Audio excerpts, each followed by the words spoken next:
la même, mais il y a des étapes et des saisons dans la vie. Dieu est un Dieu de saison. Il pouvait créer une terre qui n'a qu'une seule saison. Il pouvait. Mais il a créé pour nous ici au Congo la saison sèche et la saison de pluie.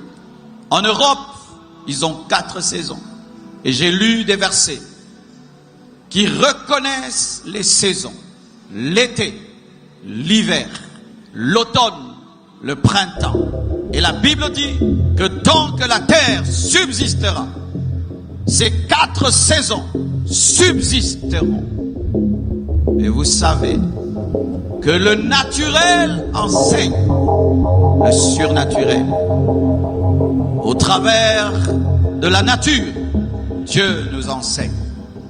Et Jésus dit, vous pouvez lire les signes naturels, vous pouvez prédire la pluie, vous pouvez prédire la sémence, la récolte, mais vous ne savez pas lire les signes spirituels, vous ne savez pas lire le changement des saisons spirituelles. Au village, ils n'ont pas de montre, mais ils peuvent connaître le temps. Ils ont la capacité de lire dans les étoiles et de connaître le temps. Ils ont la capacité de prédire des saisons, rien que par les feuilles, rien que par le nuage. Si nous pouvons lire les nuages et voir le ciel s'assombrir et dire qu'il va pleuvoir, nous devons savoir lire les signes spirituels. Car celui qui peut prédire la pluie peut prendre le parapluie et ne pas se mouiller. Et celui qui peut voir les changements spirituels peut être protégé d'une saison qui arrive et peut bénéficier d'une saison qui arrive. L'agriculteur qui sait lire les saisons, c'est quand il doit planter.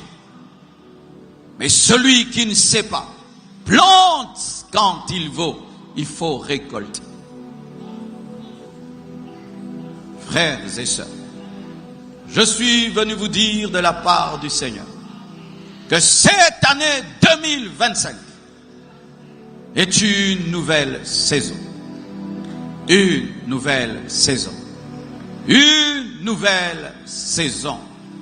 Ô Père, merci pour la nouvelle saison. Sur le plan naturel, une nouvelle saison est un changement climatique. Sur le plan naturel, une nouvelle saison est un changement de température. Il fait plus chaud, il fait plus froid, il y a plus de pluie, moins de pluie, plus de sécheresse, plus d'humidité. Ainsi, à cause des changements climatiques, de précipitations, il y a l'été, il y a l'hiver, il y a le printemps, il y a l'automne, il y a la saison sèche, il y a la saison de pluie. Mais sur le plan spirituel, une nouvelle saison, c'est un temps de changement, un temps de shift, une nouvelle étape, l'entrée dans une nouvelle dimension, une percée spirituelle, une transformation, une innovation, une croissance, un renouvellement, une maturation. Et c'est ce que Dieu va faire. Je t'annonce que Dieu va te faire entrer dans une autre dimension cette année. Je te le dis. Et je le dis même en termes d'église. Sur cette estrade, l'année passée, nous avons parlé du mystère de la nuit. Et on a commencé les VVF. Et aujourd'hui, c'est devenu un programme qui bénit le corps du Christ. Et pendant toute une année, chaque vendredi, on veillait et on a été bénis. Et je reviens sur cette estrade vous parler.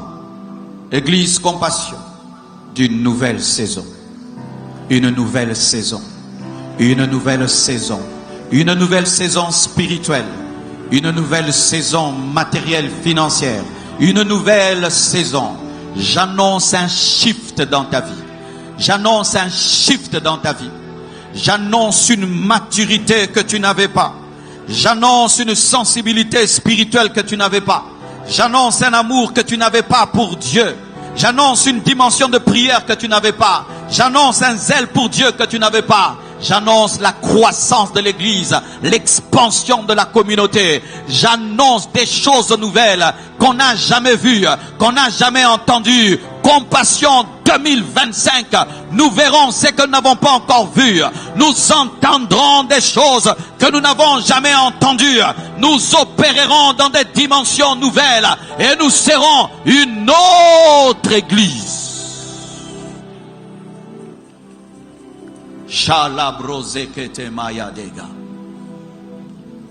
Frères, sœurs, la Bible nous parle de Noé, qui a connu une saison dans sa vie après le déluge. Dieu fait paraître l'arc-en-ciel et lui dit, plus jamais je ne détruirai la terre avec l'eau. Jusqu'aujourd'hui, on peut avoir des tsunamis, mais jamais une seule fois la mer a osé engloutir toute la terre. Quand Dieu promet une nouvelle saison, il accomplit. Certains dans vos moments de prière, le Seigneur vous a parlé de cette année. Je suis venu te confirmer ce que Dieu t'a dit dans tes moments de prière, dans tes moments de retraite, dans tes moments où tu cherchais Dieu et Dieu t'a parlé de cette année. Je te confirme un shift, un shift, un shift, un shift, une nouvelle saison, une nouvelle dimension, une transformation. Je te confirme cela.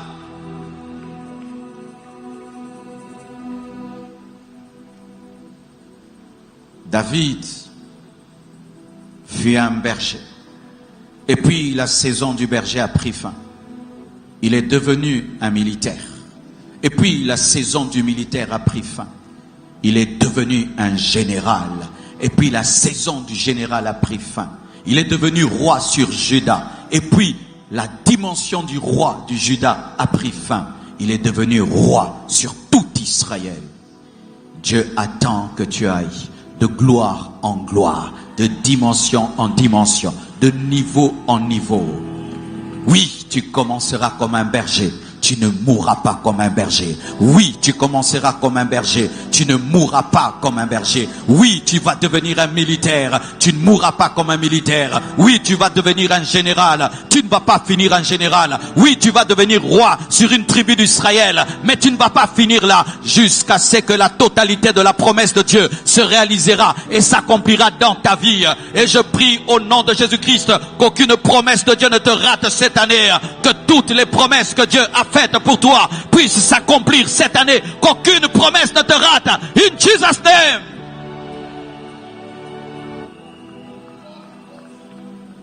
Israël était dans la saison de la loi. Il fallait faire, offrir du sang pour être pardonné. Offrir des animaux pour être pardonné. Jusqu'à ce que Jésus vienne comme l'agneau de Dieu, immolé pour nos péchés. Et aujourd'hui, nous sommes dans une nouvelle saison où nous adorons Dieu en esprit et en vérité. Nous n'offrons plus de sang parce que le sang a coulé une fois pour toutes à la croix. Je t'annonce le Dieu qui change les saisons, qui change les saisons, qui change les saisons. Et lorsqu'Israël se battait avec la loi, Dieu cherchait un moyen pour les amener dans la grâce. Et aujourd'hui, nous sommes dans la grâce parce que Dieu a changé la saison de la loi. Il y a des gens ici, vous avez commis des péchés en 2024. Et la culpabilité de vos péchés vous poursuivent jusqu'en 2025. Et le diable vous dit, tu dois jeûner, tu dois donner l'offrande. Tu n'as pas de jeûne à faire, tu n'as pas d'offrande à faire. Tu as besoin de croire au sang de Jésus-Christ et te repentir et de ne plus pratiquer ce péché. Et Dieu t'aura déjà pardonné. Dieu pardonna le péché de David alors qu'il avait pris la femme d'autrui et qu'il avait tué Uri alors qu'il n'était pas sous la grâce. S'il pardonna le péché de David alors qu'il n'était pas sous la grâce, à combien plus forte raison ton péché sous la grâce? Frère, si tu te répands et si tu as avoué, tu n'as pas besoin de jeûner, tu n'as pas besoin d'offrande, tu n'as pas besoin de bâtir un autel. L'autel, c'est la croix. Entrez dans la grâce, acceptez la grâce, saisissez la grâce. Les saisons. Le printemps. Lorsqu'il y a le printemps, il y a la montée de la température après l'hiver. Le printemps vient après l'hiver. L'hiver est froid. Mais quand la chaleur commence, c'est le printemps. C'est une montée de température. C'est l'éveil de la nature. On voit des bourgeons, on voit des fleurs. C'est le retour des animaux migrateurs. Tous les oiseaux qui voyagent rentrent au printemps. Et pendant le printemps, les journées sont plus longues et sont ensoleillées. Le printemps, c'est le renouveau, c'est l'espoir, c'est la renaissance. Le printemps, c'est une nouvelle opportunité. Le printemps, c'est la résurrection. Le printemps, c'est la fête de Pâques.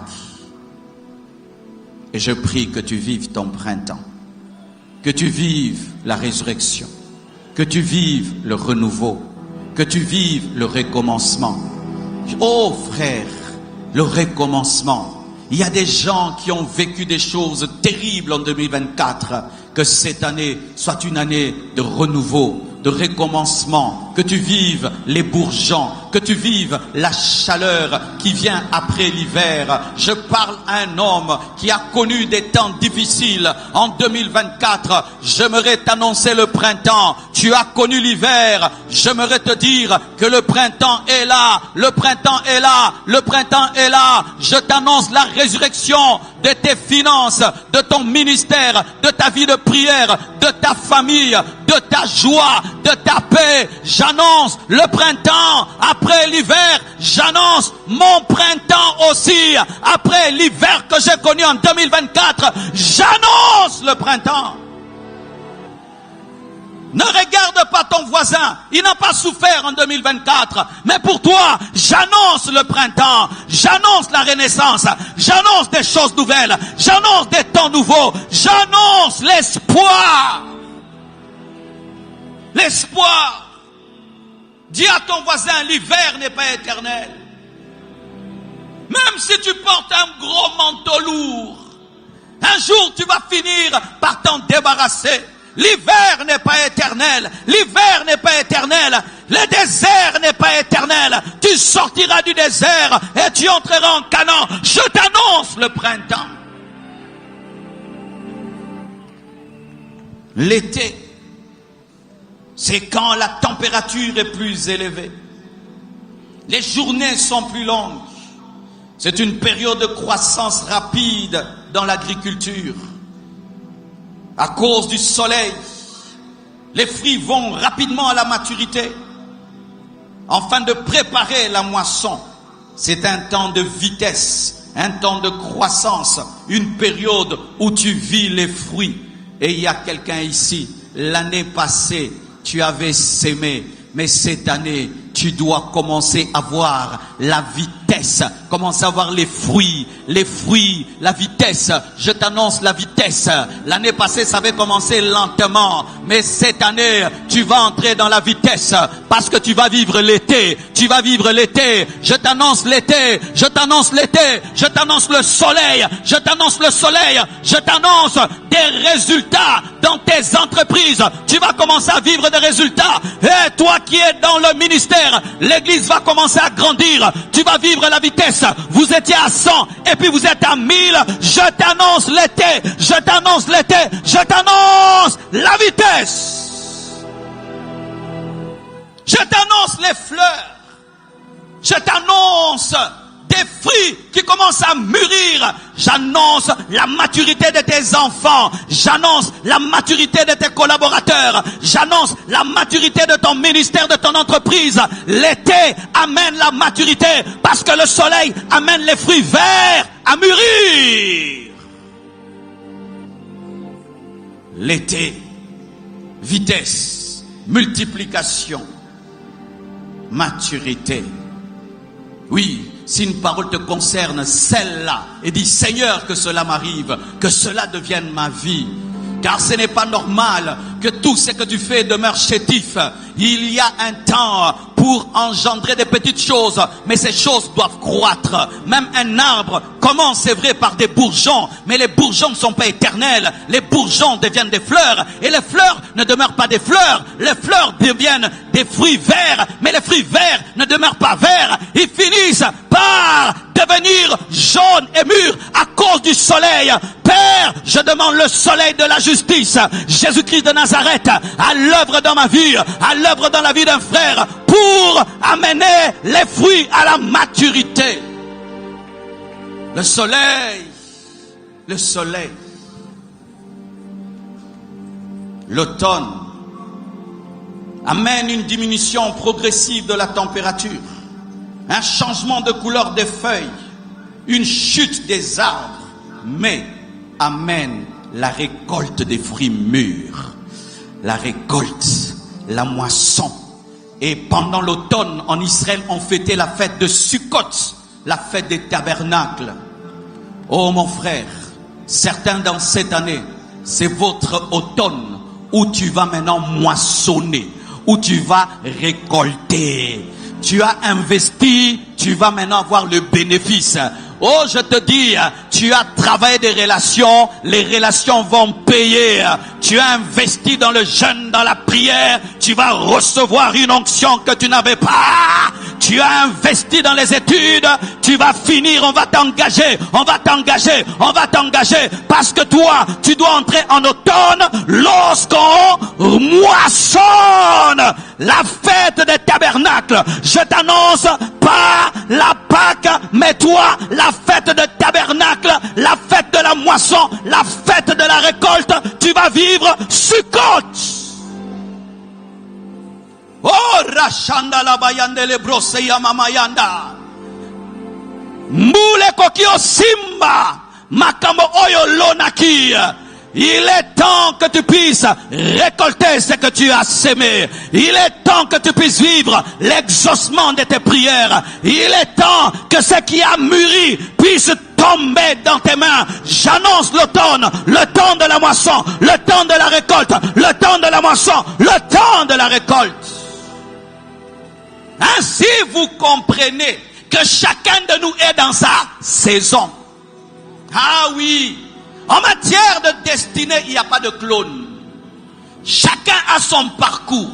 Celui-ci est en hiver, l'autre est en été, l'autre est en automne, l'autre est dans le printemps. C'est pourquoi ne te calque pas au comportement de ton voisin, parce que chacun a sa saison. Chacun a sa saison. Il y a des gens qui sont déjà en train de moissonner, mais d'autres, c'est cette année que tu vas moissonner. C'est cette année que tu vas goûter les fruits, que tu auras tes résultats.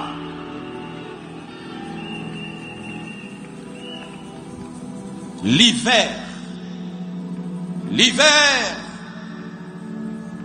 est une épreuve. La température devient plus basse. Il y a moins de lumière. les journées sont plus courtes. La nature dort. Certains animaux même hibernent. Tu vois un animal qui dort pendant des mois, comme s'il était mort, mais il n'est pas mort. Les arbres semblent être morts en hiver. L'hiver, c'est un temps de repos, un temps de réflexion. L'hiver, c'est un temps de préparation, de formation pour un renouveau. L'hiver, c'est un temps d'épreuve, un temps de douleur. C'est un moment où Dieu travaille en profondeur, mais de manière silencieuse. Je ne savais pas que l'année passée allait être pour moi l'hiver. J'attendais le printemps, j'attendais l'automne, j'attendais, boum, l'hiver est venu. Et j'aimerais dire à celui qui va vivre l'hiver cette année, sois fort, porte un manteau, le manteau de l'onction, le manteau de la foi, et prouve à Dieu qu'aucune épreuve ne peut te séparer de Dieu, et prouve à Dieu que rien ne peut toucher ton zèle pour Dieu, et prouve à Dieu que tu es un 4x4. Car j'aime prêcher la vérité. Si Dieu parle de 4 saisons, et aux 4 saisons, il ajoute une saison remplie de neige, de glace, difficile, douloureuse. Au Canada, ils atteignent moins 12 degrés. Mais malgré cela, ils construisent. Malgré cela, ils bâtissent. Malgré cela, ils vont à l'école. Malgré cela, ils vont à l'église. Voici ce que j'aimerais dire à quelqu'un qui en cette année pourrait connaître une épreuve. Avance malgré ça. Continue malgré ça. Continue malgré ça. Je ne vous ai jamais prêché que la bénédiction. Je vous ai prêché le ciel. Je vous ai prêché Dieu. Et un jour, tu chercheras la bénédiction. Mais c'est l'épreuve qui viendra. Prouve à Dieu que tu as la maturité. Prouve à Dieu que tu ne t'es pas converti pour le mariage, pour le voyage, pour la richesse, pour le succès, mais pour aller au ciel. Car chacun de nous aura sa saison. Que l'été ne te tue pas par sa chaleur. Que le printemps ne te tue pas par sa pluie. Que l'automne ne te tue pas par ces arbres qui tombent et ces fruits qui tombent. Et que l'hiver ne te tue pas par son froid. Porte un manteau. Bénis Dieu. Rends grâce à Dieu. Pour l'été, rends grâce à Dieu. Pour le printemps, quand l'hiver vient, souviens-toi du printemps que tu avais connu et dis merci Seigneur pour les bonnes et les mauvaises choses. Et reste debout. Mais sache que l'hiver ne sera jamais éternel. Après viendra le printemps. Tiens bon, tiens bon, tiens bon, tiens bon, tiens bon, tiens bon, tiens bon, tiens bon.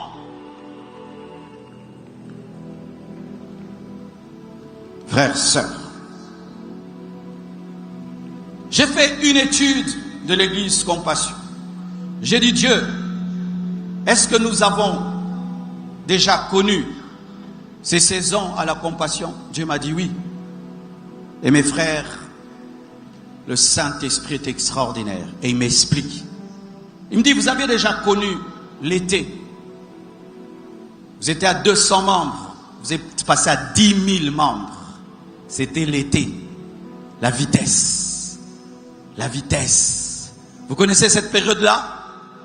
Vous connaissez?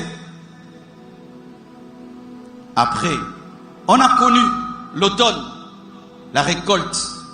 On a ouvert aujourd'hui 52 églises, des fruits, des disciples qui engendrent des disciples, des extensions qui ouvrent des extensions.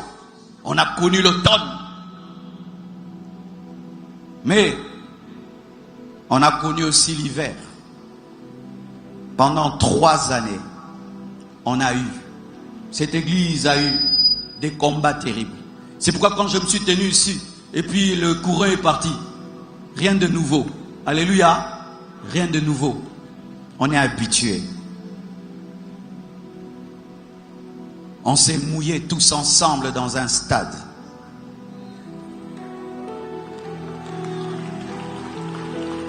Qui se souvient? C'était l'hiver. On a mis des panneaux sur toute la ville et on étalait la pluie. La sonorisation n'a pas fonctionné. L'hiver. On est encore décidé, on a décidé de revenir. Cette fois-ci, une loi. Plus d'activités chrétiennes dans les stades. Malgré qu'on avait loué. On a encore raté l'hiver. Des calomnies sont sorties sur Internet, sur notre personne. Certaines personnes ont cru. L'hiver. L'estrade est tombée. L'écran est tombé sur 50 choristes. L'hiver. Notre maman pasteur est partie. L'hiver. On a connu l'hiver.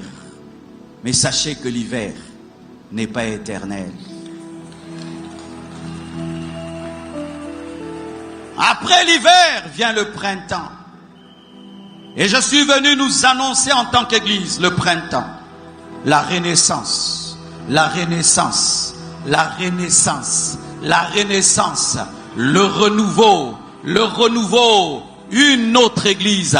Frère, retiens cette parole, retiens cette prophétie. Nous allons recommencer. La vitesse va revenir. Resanda kebraya shanda rea saya keria basinta labraya shaya. Je vous annonce la résurrection, je vous annonce la consolation, je vous annonce la consolation, je vous annonce la consolation. Église Compassion, je t'annonce le printemps arrive. On a connu l'été, on a connu l'automne, on a connu l'hiver. Maintenant c'est le printemps, maintenant c'est le renouveau, maintenant c'est la renaissance. Maintenant, nous allons vivre cela. De la même manière qu'on avait connu l'hiver à Lemba, 11 ans de ministère, 600 fidèles seulement. 11 ans de ministère, 600 fidèles seulement. On est venu à Limité comme un printemps. On a recommencé à zéro. Et voilà où vous êtes là. Acclamons le Seigneur. Mais Dieu va refaire cela, mais dans une autre dimension. Il partira d'une assemblée de 10 000 personnes et va l'amener à 15 000, à 20 000, à 30 000, des signes, des prodiges, des miracles. Nous accompagnerons une nouvelle saison. Une nouvelle saison. Une nouvelle saison. Dans la dimension personnelle, chacun a son automne, son printemps. Mais en tant qu'église, en tant que communauté, c'est le printemps qui arrive.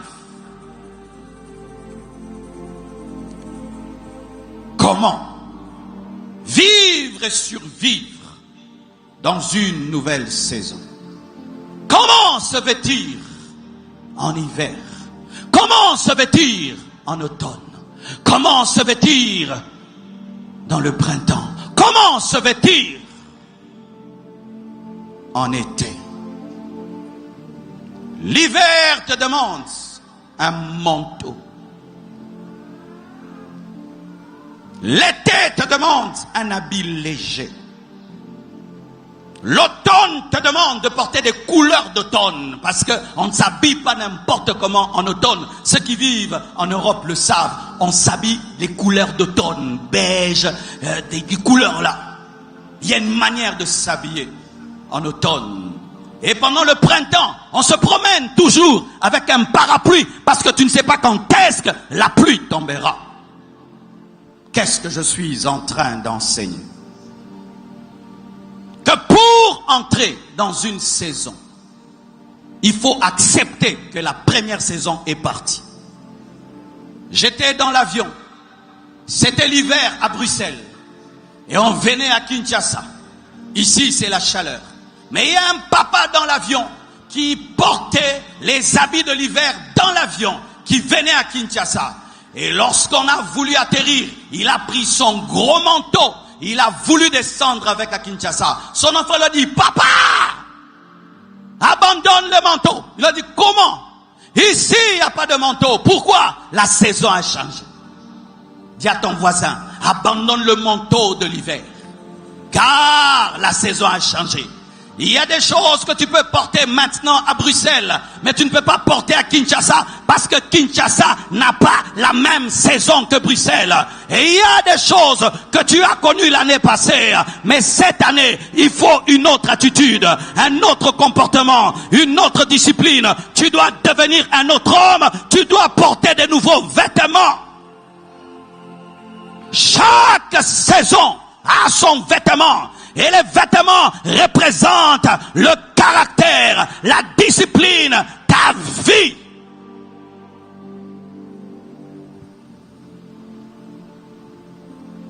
Si je porte les habits de l'hiver en été, on va dire que je suis fou. Si je porte les habits de l'hiver au printemps, on va dire que je suis fou. Ça veut dire ceci. Tu dois avoir la sensibilité spirituelle pour faire la lecture des temps, pour comprendre que tu dois shifter dans ta manière de penser, ta manière de parler, ta manière de vivre, afin d'entrer dans la saison pour ne pas attraper la maladie de la saison. Quand tu ne comprends pas l'été, tu peux mourir par la canicule, le soleil va te tuer. Tu dois mettre sur ta peau une crème solaire, parce que le soleil va t'attaquer. Mais en hiver, on n'a pas besoin de cela. Qu'est-ce que je suis en train de te dire? Il y a un homme que tu as été l'année passée. Tu ne dois pas être cet homme cette année. Car cette saison ne veut pas de l'homme que tu as été l'année passée. Là où Dieu veut t'amener cette année, refuse l'homme que tu étais l'année passée. L'homme que tu étais l'année passée était bon pour l'année passée, mais pas pour cette année. Regardez, Joseph a eu combien de manteaux dans sa vie? 4 manteaux. Pour chaque saison de sa vie, il avait un manteau. La première saison, l'amour de Jacob. Il était l'enfant préféré. On lui a donné une tunique multicolore. Lorsqu'il la portait, ça veut dire, papa m'aime, papa m'aime, papa m'aime. Je suis l'enfant préféré. C'est bien quand tu es dans la maison de Jacob. Mais tu ne peux pas avoir une tunique multicolore dans la maison de Potiphar parce qu'il n'est pas ton père. Et comme tu es tellement immature et tu ne peux te débarrasser toi-même de ce manteau, quelqu'un va t'aider à te débarrasser. C'est quand tu ne comprends pas que tu dois changer, les temps et les circonstances te changeront pour t'aider à entrer. C'est pourquoi ne sois jamais en colère contre ceux qui te dépouillent d'un manteau, mais bénis Dieu parce que ça te permet de shifter.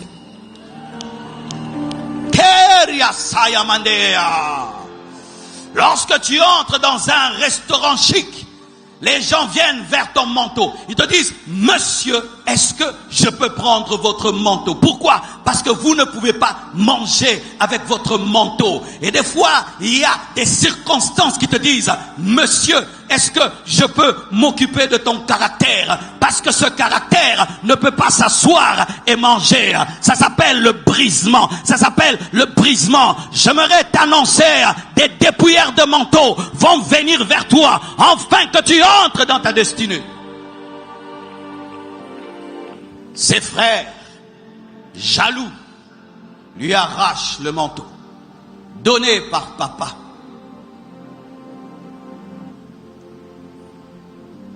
Ils mettent le sang d'un animal sur ce manteau, afin de dire à papa qu'il est mort.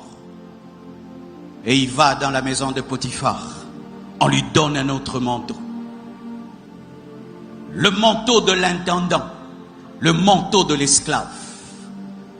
Mais un jour, la femme de Potiphar tombe amoureuse de lui. Et elle prend encore le manteau de Potiphar. Il y aura toujours quelqu'un qui te prendra le manteau pour que tu entres dans une autre saison. Parce qu'on n'entre pas avec le manteau de Potiphar en prison. Je suis en train de parler à un homme.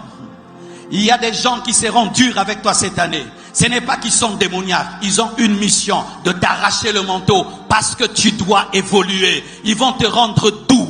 Ils vont te donner la douceur parce que la saison qui arrive, c'est par la douceur que tu vas devenir grand. Ils vont t'enlever l'orgueil parce que c'est par l'humilité que tu vas monter. Il y a quelqu'un qui est en train de venir pour t'enlever le manteau de l'orgueil, pour t'enlever quelque chose afin de te transformer.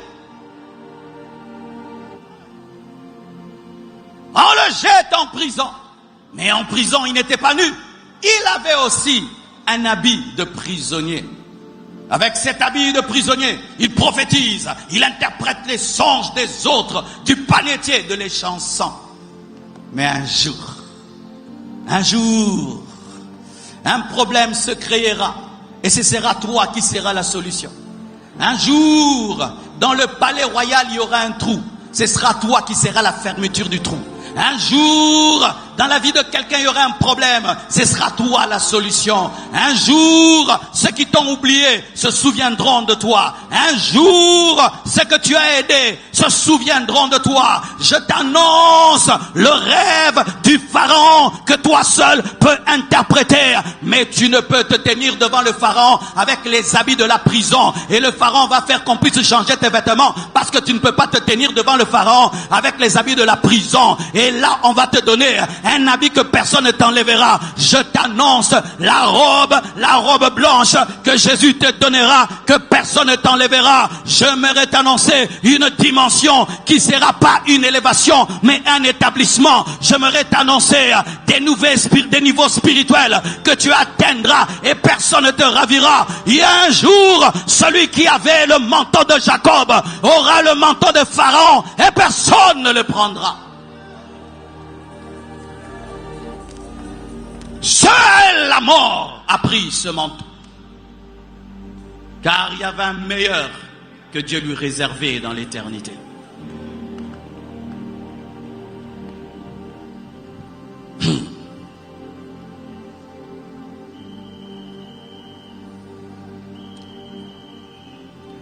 Frère, un homme en matière de manteau a bouleversé mon esprit. Vous le connaissez. Il s'appelait Bartimée. Bartimée avait un manteau. Ce manteau n'était pas qu'un manteau. C'était sa banque. C'était sa caisse. C'est là qu'il gardait le pain qu'on lui donnait, l'argent qu'on lui donnait. Il a fait quelque chose lorsqu'il a crié: Jésus, fils de David, aie pitié de moi. Jésus s'arrête, se tourne et il appelle. La Bible nous dit qu'on appelle Bartimée. Avant même qu'il ne voie, qu'est-ce qu'il fait? Il jette le manteau du mendiant et de l'aveugle alors qu'il est mendiant et aveugle. Donne-moi la main que j'explique. Donne-moi la main que j'explique. N'attends pas changer pour changer. N'attends pas voir pour changer. N'attends pas être béni pour jeter. N'attends pas être transformé pour jeter les choses présentes. N'attends pas voir pour changer. Avant de devenir riche, tu dois avoir l'attitude d'un riche. Avant de devenir un grand homme de Dieu, tu dois avoir la discipline d'un grand homme de Dieu.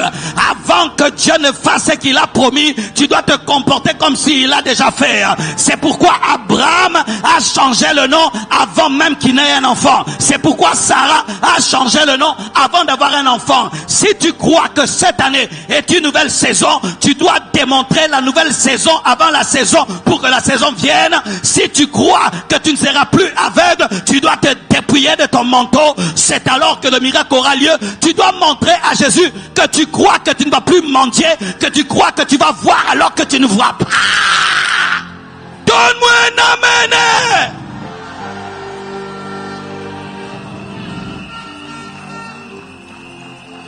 Devant 10 personnes, je prêchais, je disais, vous serez à 10 000. Devant 10 personnes, je prêchais comme si c'était à 10 000. C'est ça, j'étais le manteau.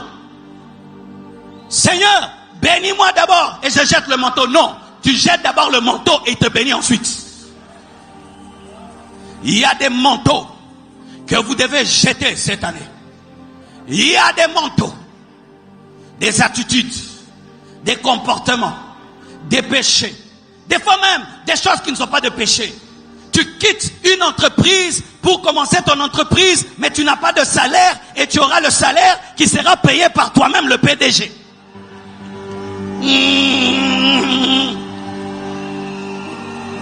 Tu abandonnes le mari d'autrui, mais tu n'as pas de fiancé célibataire. Et tu crois que tu vas te marier. Tu restes pendant un temps un aveugle sans manteau pour devenir un voyant. Donne-moi un amen. Dans chaque saison, il y aura de la folie. Dans chaque saison, il y aura de la folie. Cette année, tu dois faire une folie. Cette année, tu dois faire une folie. Cette année, tu dois faire une folie. Cette année, Bartimée, jette le manteau. Change de langage. Change d'attitude. Commence à te comporter comme si la chose est déjà. C'est alors qu'elle aura lieu. Avant de voir le pharaon, tu t'habilles comme s'il est dans la prison. Il se rase en prison pour voir le roi. Il croit qu'il le verra, c'est pourquoi il se rase. Si tu crois que ça va arriver, tu dois jeter des choses. Parce que la nouvelle saison n'a plus besoin de cela. Parlez différemment cette année. Priez différemment. Agissez différemment. Faites les choses différemment. Si tu crois que le pharaon t'attend, va te raser. Si tu crois que le pharaon t'attend, change ton habit de prisonnier. Si tu crois que le pharaon t'attend, jette ton manteau de prisonnier.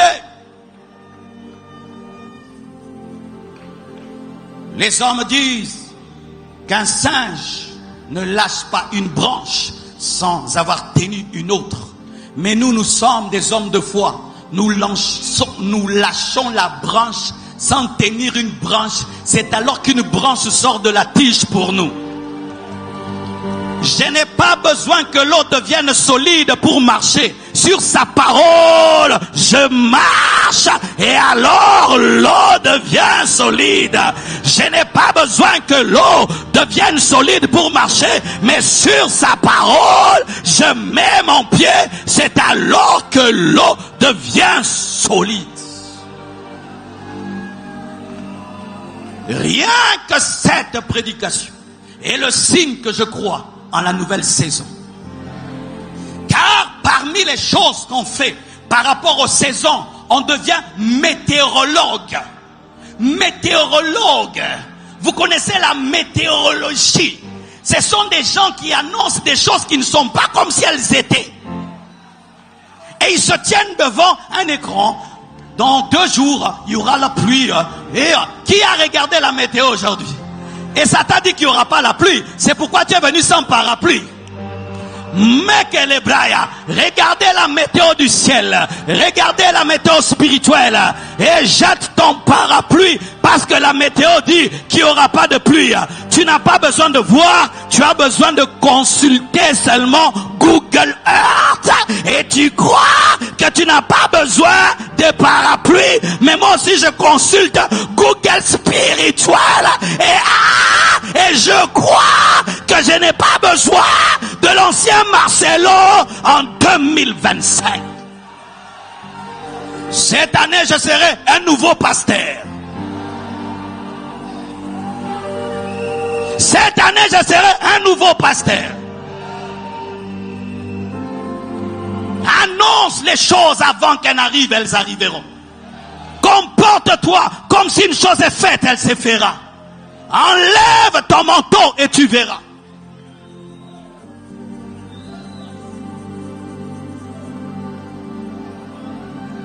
Si tu vas jouer au football, quand est-ce que tu prends les vêtements du football? Sur le terrain ou à la maison? Où à la maison. Certains déjà à la maison ils portent les bottines, n'est-ce pas? À la maison ils portent déjà la culotte, n'est-ce pas? Mais est-ce qu'il y a les terrains de football chez toi?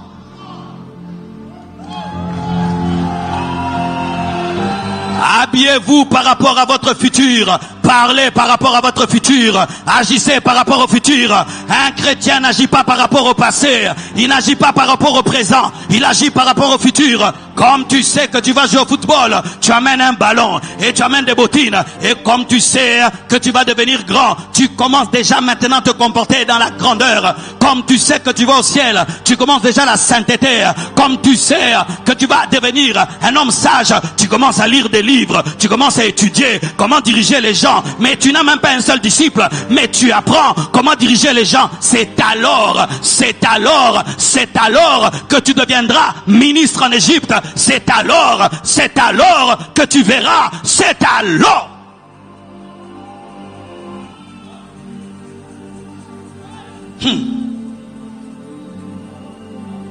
Si aujourd'hui j'avais prêché avec les vêtements que je portais à Bruxelles, j'allais transpirer gravissime.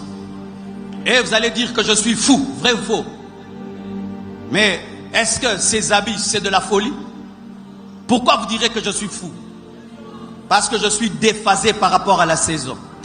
Lorsque tu es déphasé par rapport à la saison, tu entres dans la folie. Certains, c'est le temps pour vous de quitter vos parents.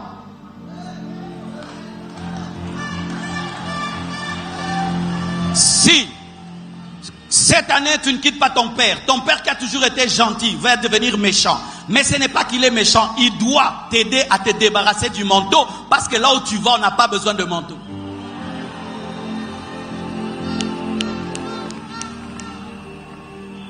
Cette année, ta fiancée a Obo et Ao. Parce que Dieu t'avait déjà dit qu'elle n'est pas la femme de ta vie, mais tu insistes. Comme toi, tu n'as pas la force de l'abandonner, c'est elle qui t'abandonnera cette année. Le manteau te quittera. Le manteau te quittera. Car on n'ajoute pas un manteau sur un autre manteau. Il faut que tu sois dépouillé pour être revêtu. Il faut que tu sois dépouillé pour être revêtu. Et Dieu va te dépouiller de force parce qu'il t'aime de la même manière qu'il a sorti Lot de Sodome et Gomorrhe de force. Il te sortira de force parce que ta destinée, dans ta destinée, il y a la destinée des autres. J'aimerais terminer. Si Joseph n'était pas devenu ministre, qu'est-ce qu'il y aurait eu? Souvent, on ne pense pas à ça. Imaginez que Joseph ne soit pas devenu ce qu'il devait devenir. Jacob allait mourir de faim. Judas allait mourir de faim. Lévi allait mourir de faim. Parce qu'il faut que Joseph devienne ministre pour qu'il y ait Goshen. Et c'est Goshen qui nourrit Judas et qui nourrit Lévi. Si Lévi meurt, comment Moïse va naître? Si Judas meurt, comment David va naître? Et comment Salomon va naître? Et comment Jésus sera appelé le fils de David? Et le lion de la tribu de Judas. Tu dois réussir. Tu dois atteindre le but de ta destinée. Parce que ce n'est pas seulement ta destinée. C'est la destinée de Lévi. C'est la destinée de Judas. C'est la destinée de ton père, de ta mère, de tes frères, de tes sœurs, du Congo, de l'Afrique, des extrémités de la terre. Je dois devenir l'homme de Dieu que je dois devenir cette année. Pas seulement pour moi, pour la compassion, pour le Congo, pour la francophonie, pour l'anglophonie. Je dois prêcher en anglais. Pour eux, je dois devenir.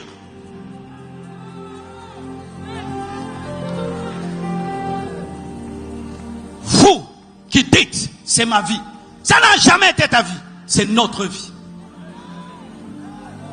C'est notre vie. C'est notre vie. Ce que tu dois devenir, tu dois le devenir pour nous. Quand il y a eu coupure, est-ce que c'est tout le monde qui réglait le sang? Qui ont réglé le sang? C'est qui ont appris le sang. C'est qui ont appris l'électricité. L'électricité qu'ils ont apprise à l'INA, là-bas, nous a aidés ici. Pendant qu'il étudiait, il ne savait pas qu'il étudiait pour aider une croisade d'évangélisation. Frère, finis tes études. Finis tes études. Finis tes études. Finis tes études.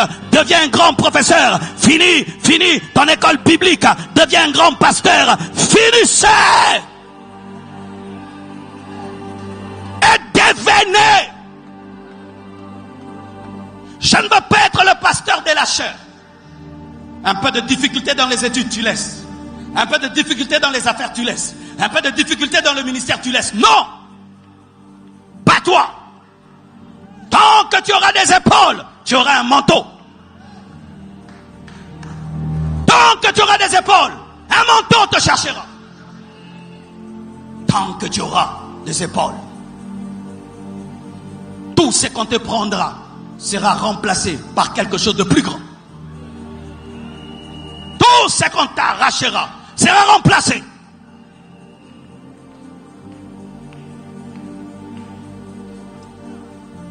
Frères et sœurs, enfin de finir, cette année 2025 annonce une saison spirituelle. Nous allons de plus en plus vers l'enlèvement de l'Église. Nous allons de plus en plus vers la manifestation de l'Antichrist.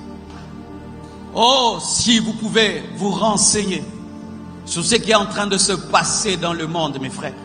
C'est pourquoi je suis toujours contre ces gens qui sont tout le temps sur TikTok, rire, blaguer. Non, renseignez-vous.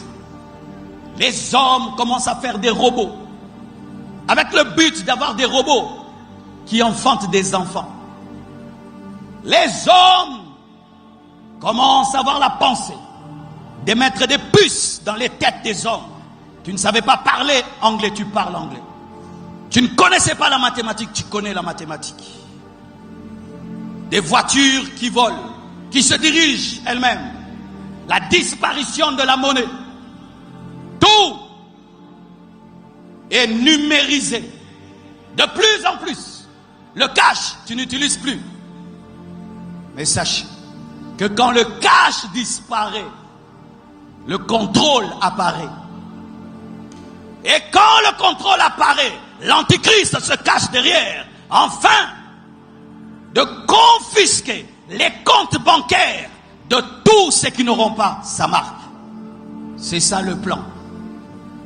Quand vous voyez la monnaie disparaître, voici le plan.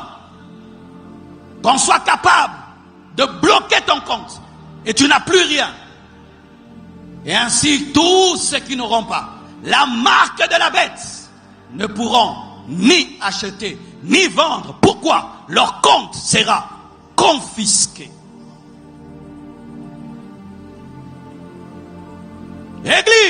Église, je vous prêche la bénédiction. Je vous prêche les mariages et toutes ces choses. C'est bon. Mais il y a quelque chose de plus important. Le retour de Jésus. Rate un voyage, ne rate pas l'enlèvement.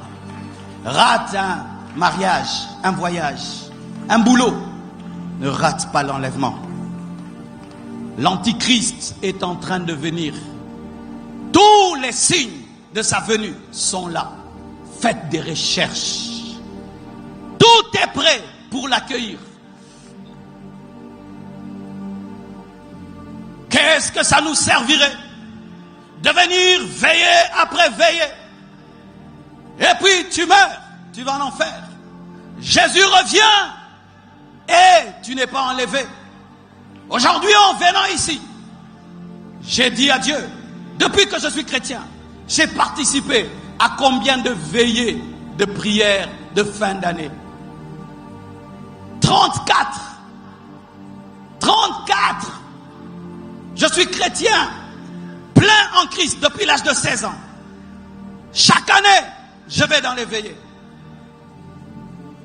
Mais si ce n'est qu'une habitude, ce n'est que de la religion. Si c'est venir ici pour avoir une boîte de nuit chrétienne, on est distrait.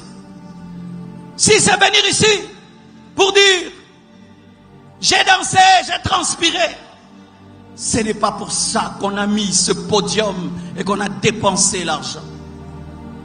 Si on a mis ce podium, c'est pour vous approcher de Dieu. Si on a mis ce podium, c'est pour vous attirer vers Jésus. Si on a mis ce podium, c'est pour vous préparer à votre éternité.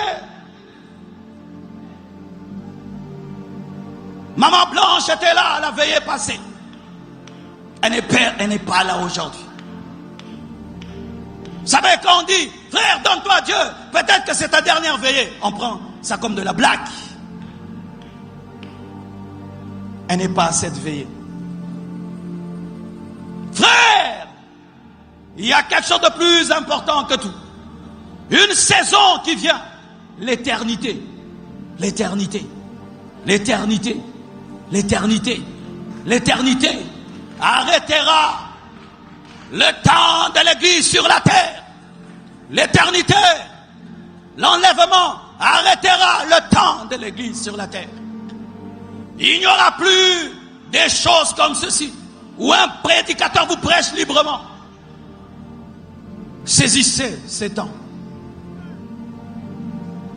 Saisissez ces moments où nous sommes dans un pays où il y a la liberté. Combien de veillées aujourd'hui? Partout, l'évangile est prêché. Quelle grâce nous avons.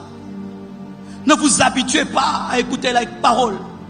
Ne vous habituez pas à venir à l'église. Vous êtes mortels. Vous êtes mortels. Vous êtes mortels. Pour certains, pour toi, c'est seulement la saison de mettre ta vie en ordre. Mettre ta vie en ordre avec Dieu. C'est tout. Pour toi cette année, c'est tout. Tu dois mettre ta vie en ordre avec Dieu. Parce que tu vis dans le désordre. C'est une saison de repentance pour toi. Une saison d'ordre. C'est tout. C'est tout.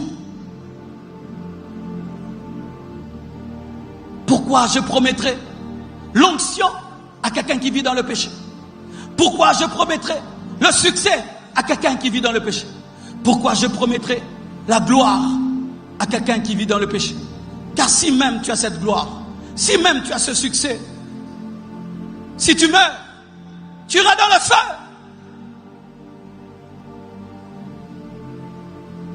Et à vous tous qui avez Jésus, cette année, s'il vous plaît, donnez Jésus aux autres.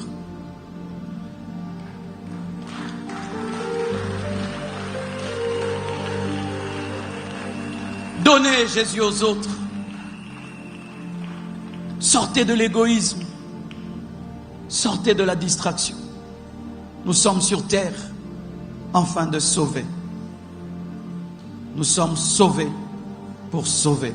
C'est pourquoi le thème de cette année dans Alpha 30, c'est sauver pour sauver, délivrer pour délivrer, guéri pour guérir, béni pour bénir. Que Dieu vous bénisse abondamment.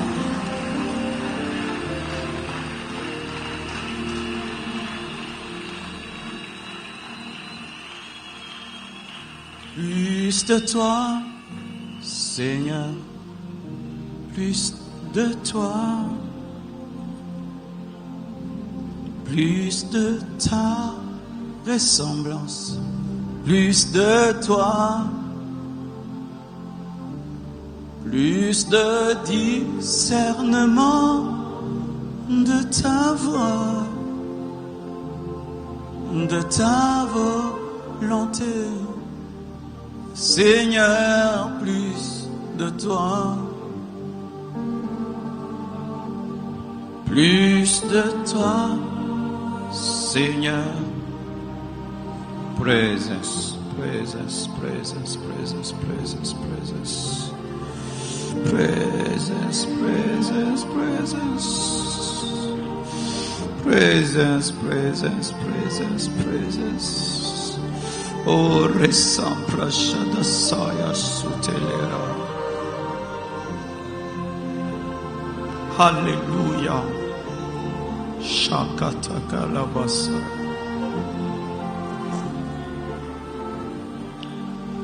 Oh, je sens sa présence. Le Seigneur est ici, dans la douceur de son amour.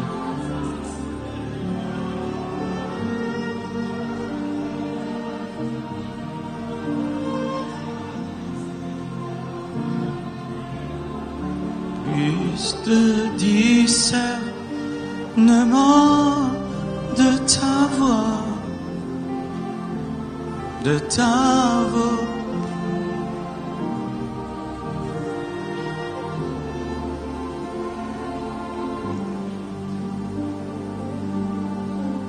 Plus de toi, Seigneur, plus de toi,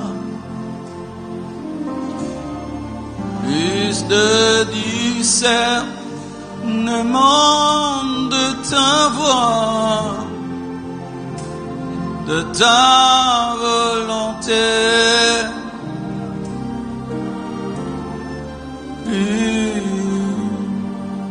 Tu veux mettre ta vie en ordre avec le Seigneur et tu ne veux pas entrer dans cette année en désordre.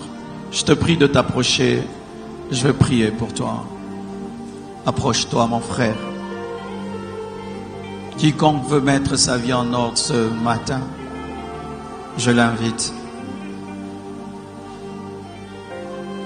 Nous acclamons pour eux.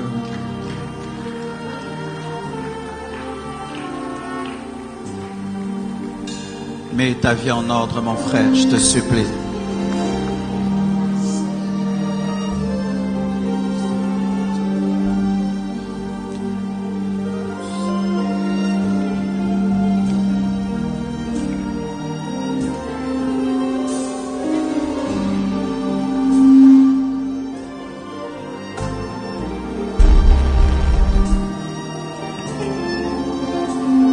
Nous acclamons pour eux. Qu'est-ce qui sert un homme? Qu'est-ce qui sert un homme de gagner le monde entier s'il perdait son âme?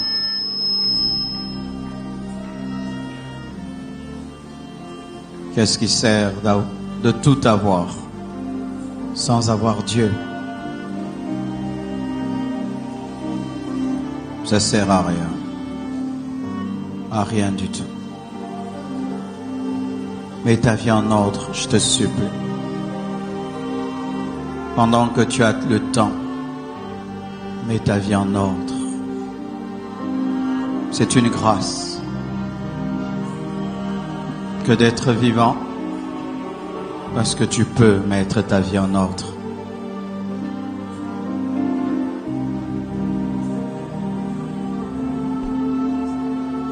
Ne te contente pas de dire seulement bonne année. Une année devient bonne lorsque tu deviens une bonne personne. Une année devient bonne lorsque tu es changé, transformé. Mais si tu n'es pas changé, transformé, même si tu dis bonne année, ce n'est qu'un slogan, ça ne va pas arriver.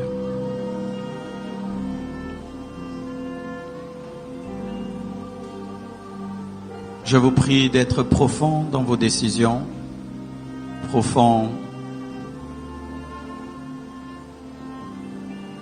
dans vos prières, et Jésus va vous pardonner et il va mettre de l'ordre dans vos vies. Oui, nous t'attendons, toi qui es derrière, nous t'attendons. C'est pour toi que cette veillée a été organisée. Vous êtes la première moisson de 2025.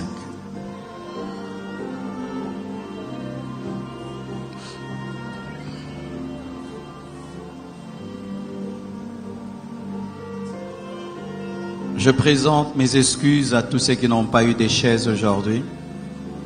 On a cherché à louer beaucoup de chaises, mais les chaises étaient louées par les églises. Mais bientôt, on va faire une veillée seulement au stade. Amen.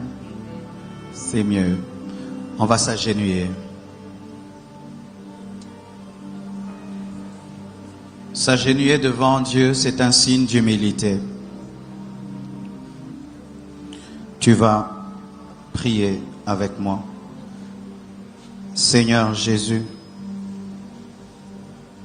pardonne-moi tous mes péchés. Je t'ai blessé au travers de mon attitude.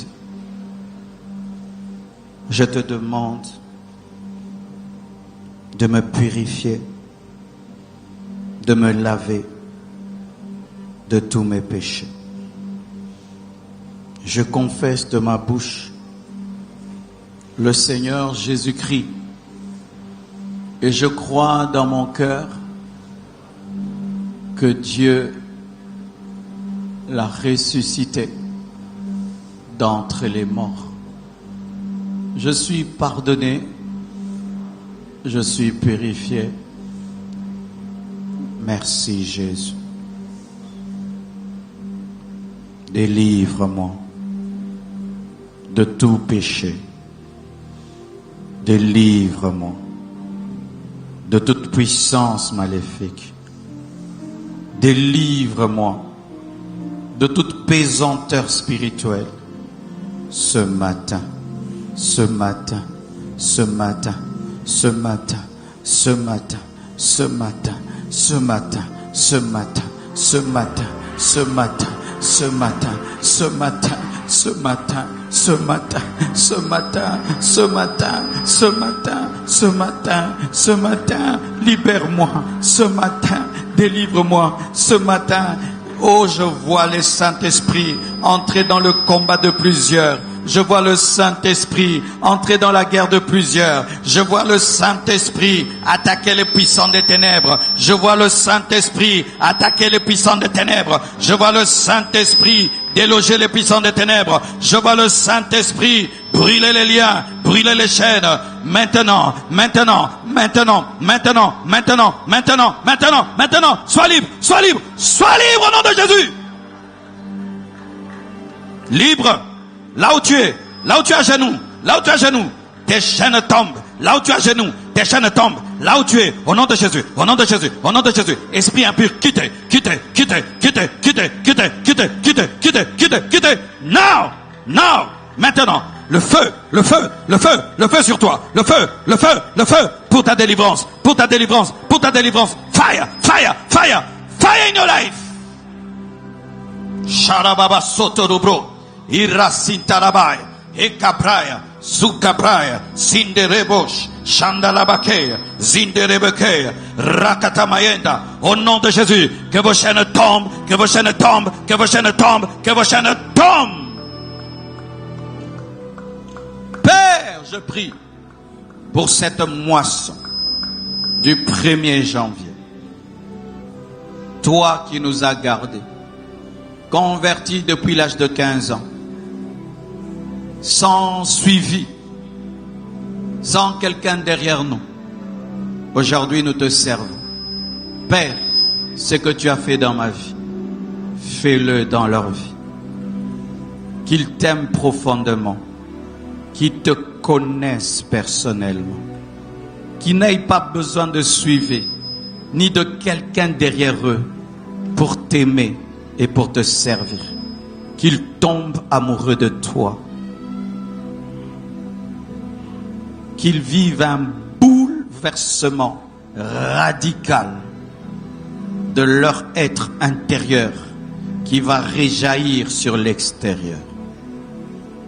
Que la voix de ton esprit devienne claire dans leur esprit. Et que le Saint-Esprit commence à les diriger au travers de leur conscience. Qu'ils lisent la Bible et qu'ils la comprennent. Qu'ils demandent et qu'ils reçoivent. Qu'ils méditent et qu'ils grandissent. Et que très tôt qu'ils aient des disciples. Et que les gens disent, vous êtes des pasteurs. Mais alors qu'ils ne sont que des disciples. Rakezi Kindaga. Irakama. Je transmets cette dimension. Je te transmets cette dimension. Je te transmets cette dimension. Je te transmets cette dimension. Nous acclamons le Seigneur très fort. Je vous salue au nom de Jésus. Saluez votre voisin ainsi que votre voisine. Amen. Aujourd'hui, je vais clôturer cette série sur comment vaincre le divorce. Et aujourd'hui, je vais parler de 13 principes pour vaincre le divorce. Je ne vais pas parler en termes de problème, je vais parler en termes de solutions. Nous allons lire Romains 12, verset 2.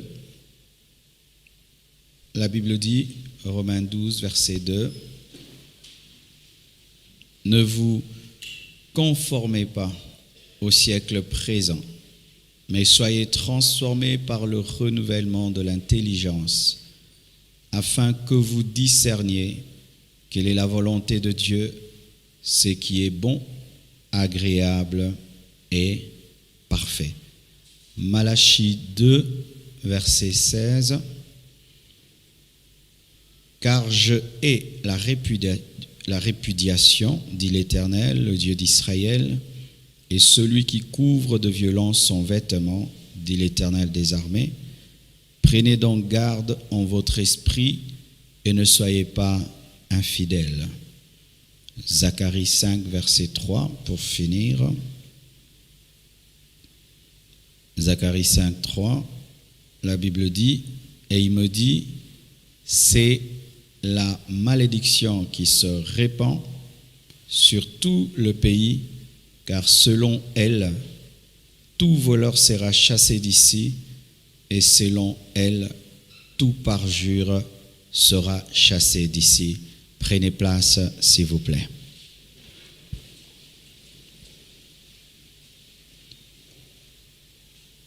En ce temps de la fin, si j'ai donné le verset Romains 12, verset 2, c'est qu'en ce temps de la fin, dans ce siècle présent, le divorce est devenu une réussite.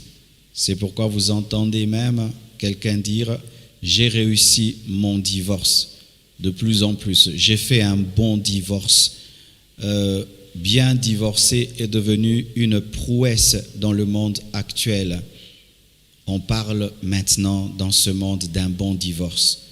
Un bon divorce pour une femme, si elle a pu avoir 50% de la richesse de son mari, si elle est partie avec les enfants, si elle est partie avec la maison, si son mari va continuer à la payer, pour elle, c'est un bon divorce. Elle a réussi son divorce. Et d'autres, si un homme s'est débarrassé de sa mauvaise femme, entre guillemets, et puis il a épousé, entre guillemets encore, une femme plus intelligente, plus belle, il dit qu'il a réussi le divorce. Ou si c'est un divorce qui s'est produit rapidement, il n'y a pas eu trop de complications sur le plan juridique, on appelle aussi ça « j'ai réussi mon divorce ». Ou si ça s'est passé dans l'amiable, on appelle ça « réussir son divorce ». Ça, c'est le monde. Et de plus en plus, avec le cinéma, avec la télévision, l'Internet, ce langage est devenu mondial. On parle aujourd'hui des divorces réussis. Mais la parole de Dieu nous dit de ne pas nous conformer au langage, à la manière dont le monde présent réfléchit et parle, mais nous demande d'être transformés par le renouvellement de l'intelligence pour que nous puissions discerner dans ce qui se produit dans le monde actuel, ce qui est bon, agréable et parfait. Ça veut dire que l'homme chrétien ne doit pas parler le même langage que le monde, parler le même langage que les païens, parler le même langage que les incrédules. Et dommage que certains chrétiens aussi prétendent avoir réussi leur divorce. Mais lorsque nous lisons la parole de Dieu sur la pensée divine sur le divorce, Malachie 2, verset 16 nous dit que Dieu a de la haine pour la répudiation. Et si Dieu a de la haine pour le divorce, il a de la haine pour les divorcés. Dieu a de la haine pour le divorce et il a de la haine pour ceux qui divorcent. Seulement pour ceux qui divorcent pour des raisons bibliques. Et je vous ai déjà donné les raisons bibliques, je ne peux y revenir encore pour gagner le temps. Mais la cause principale biblique du divorce, c'est l'adultère de l'un des conjoints, c'est le départ de l'inconverti qui n'accepte pas et qui ne supporte plus de vivre avec le chrétien, ou si ta vie est en danger, l'autre veut te tuer, et dans le cas d'une annulation, c'est-à-dire que l'autre t'a menti sur toute la ligne et tu t'es retrouvé dans une escroquerie qui n'est pas un mariage.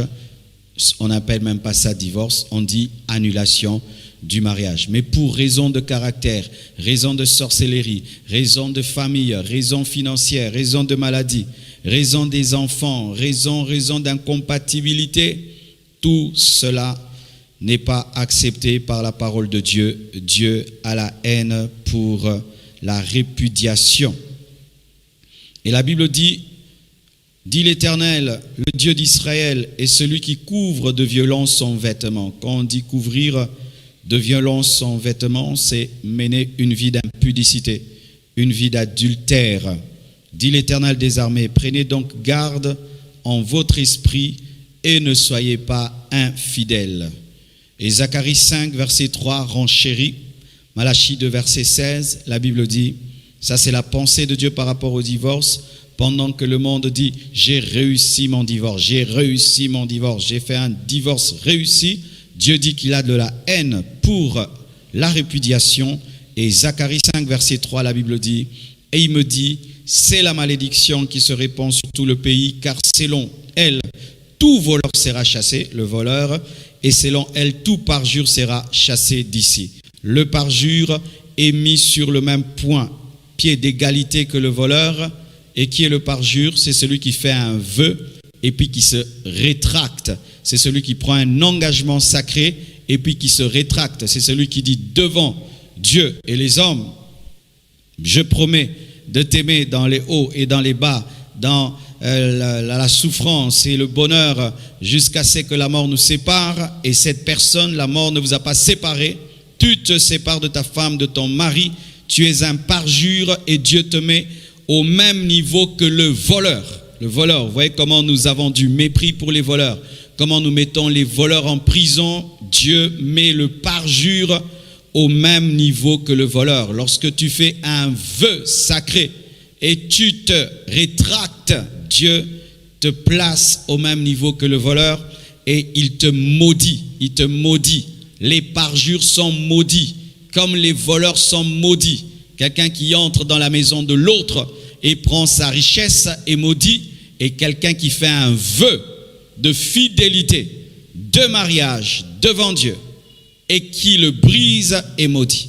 Quel que soit, entre guillemets, le bonheur que tu as d'être sorti de ce mariage, d'avoir épousé une autre femme, d'avoir épousé un autre homme, tu refais ta vie, mais tu es maudit. Et vous savez, des fois on dit, mais on dit les maudits, mais tout va bien. Mes frères, lorsque Adam et Ève ont péché, et Dieu avait promis qu'ils vont mourir, ils ne sont pas morts directement.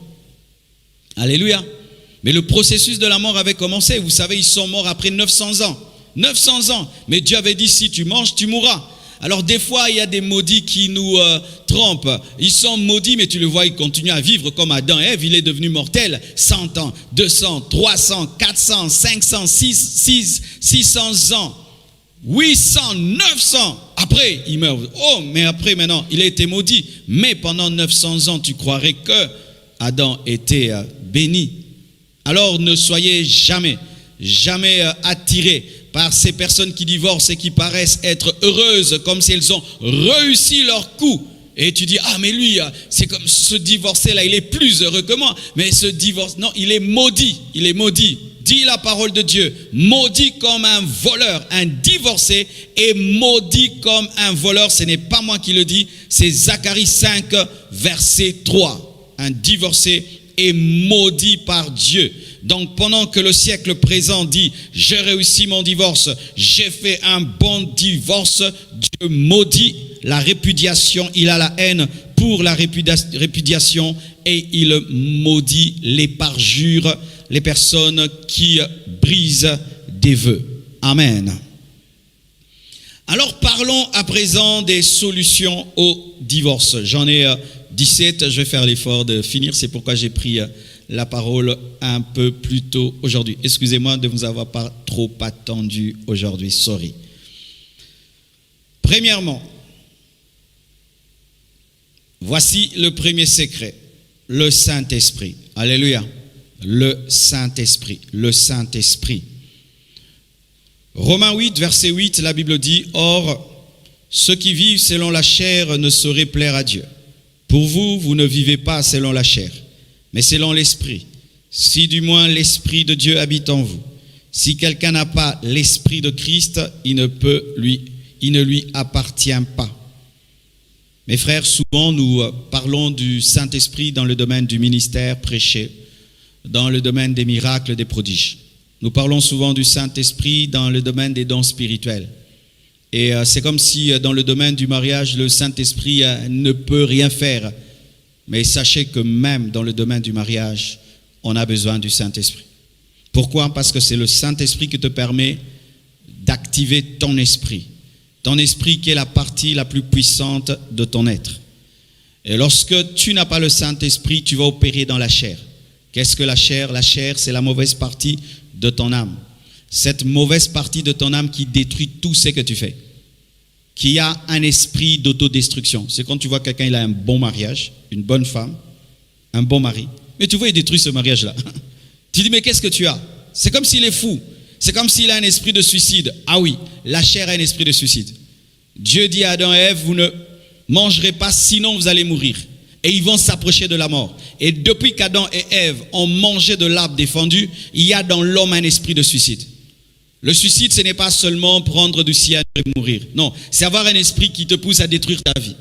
Tu as une belle carrière, un bon ministère, tu as des bonnes affaires, tu as des beaux enfants, une belle femme, tout va bien pour toi. Tout d'un coup là, tu commences à faire des choses qui vont détruire ton couple. C'est ça l'esprit d'autodestruction. Et ça se trouve dans la chair. Et comment tu peux vaincre la chair? Il faut que ton esprit soit énergisé, fortifié par le Saint-Esprit pour que ton esprit arrive à dominer ta chair. Tu peux avoir toute la bonne volonté d'être un bon mari, une bonne femme, mais si tu n'es pas aidé par le Saint-Esprit, toute la connaissance que tu as des Écritures sera une connaissance livresque, théorique, mais jamais tu ne vas la pratiquer. Même dans le mariage, tu as besoin du Saint-Esprit. Tu as besoin du Saint-Esprit pour pardonner, besoin du Saint-Esprit pour prier, besoin du Saint-Esprit pour continuer à aimer, besoin du Saint-Esprit pour être fidèle, besoin du Saint-Esprit pour vaincre la tentation, parce que même les mariés sont tentés, et d'ailleurs de plus en plus tentés que le célibataire. Tu as besoin du Saint-Esprit. Et donc, si vous mettez le Saint-Esprit d'un côté, c'est pour le ministère, c'est pour l'église, c'est pour prophétiser. Mais quand il s'agit d'être un bon mari, une bonne femme, vous ne prenez pas en compte votre communion avec le Saint-Esprit, vous ne saurez demeurer dans le mariage. Le Saint-Esprit vient t'enseigner toutes choses, même le mariage, même t'enseigner à être un bon mari, une bonne femme. Alors je te pose cette question, est-ce que tu as une intimité avec le Saint-Esprit? Est-ce que tu écoutes le Saint-Esprit? Parce que être intime avec le Saint-Esprit, c'est pouvoir l'écouter. Et le Saint-Esprit peut te dire, présente des excuses à ta femme, présente des excuses à ton mari. Il peut te dire, réveille-toi, commence à prier pour ta femme, prier pour ton mari.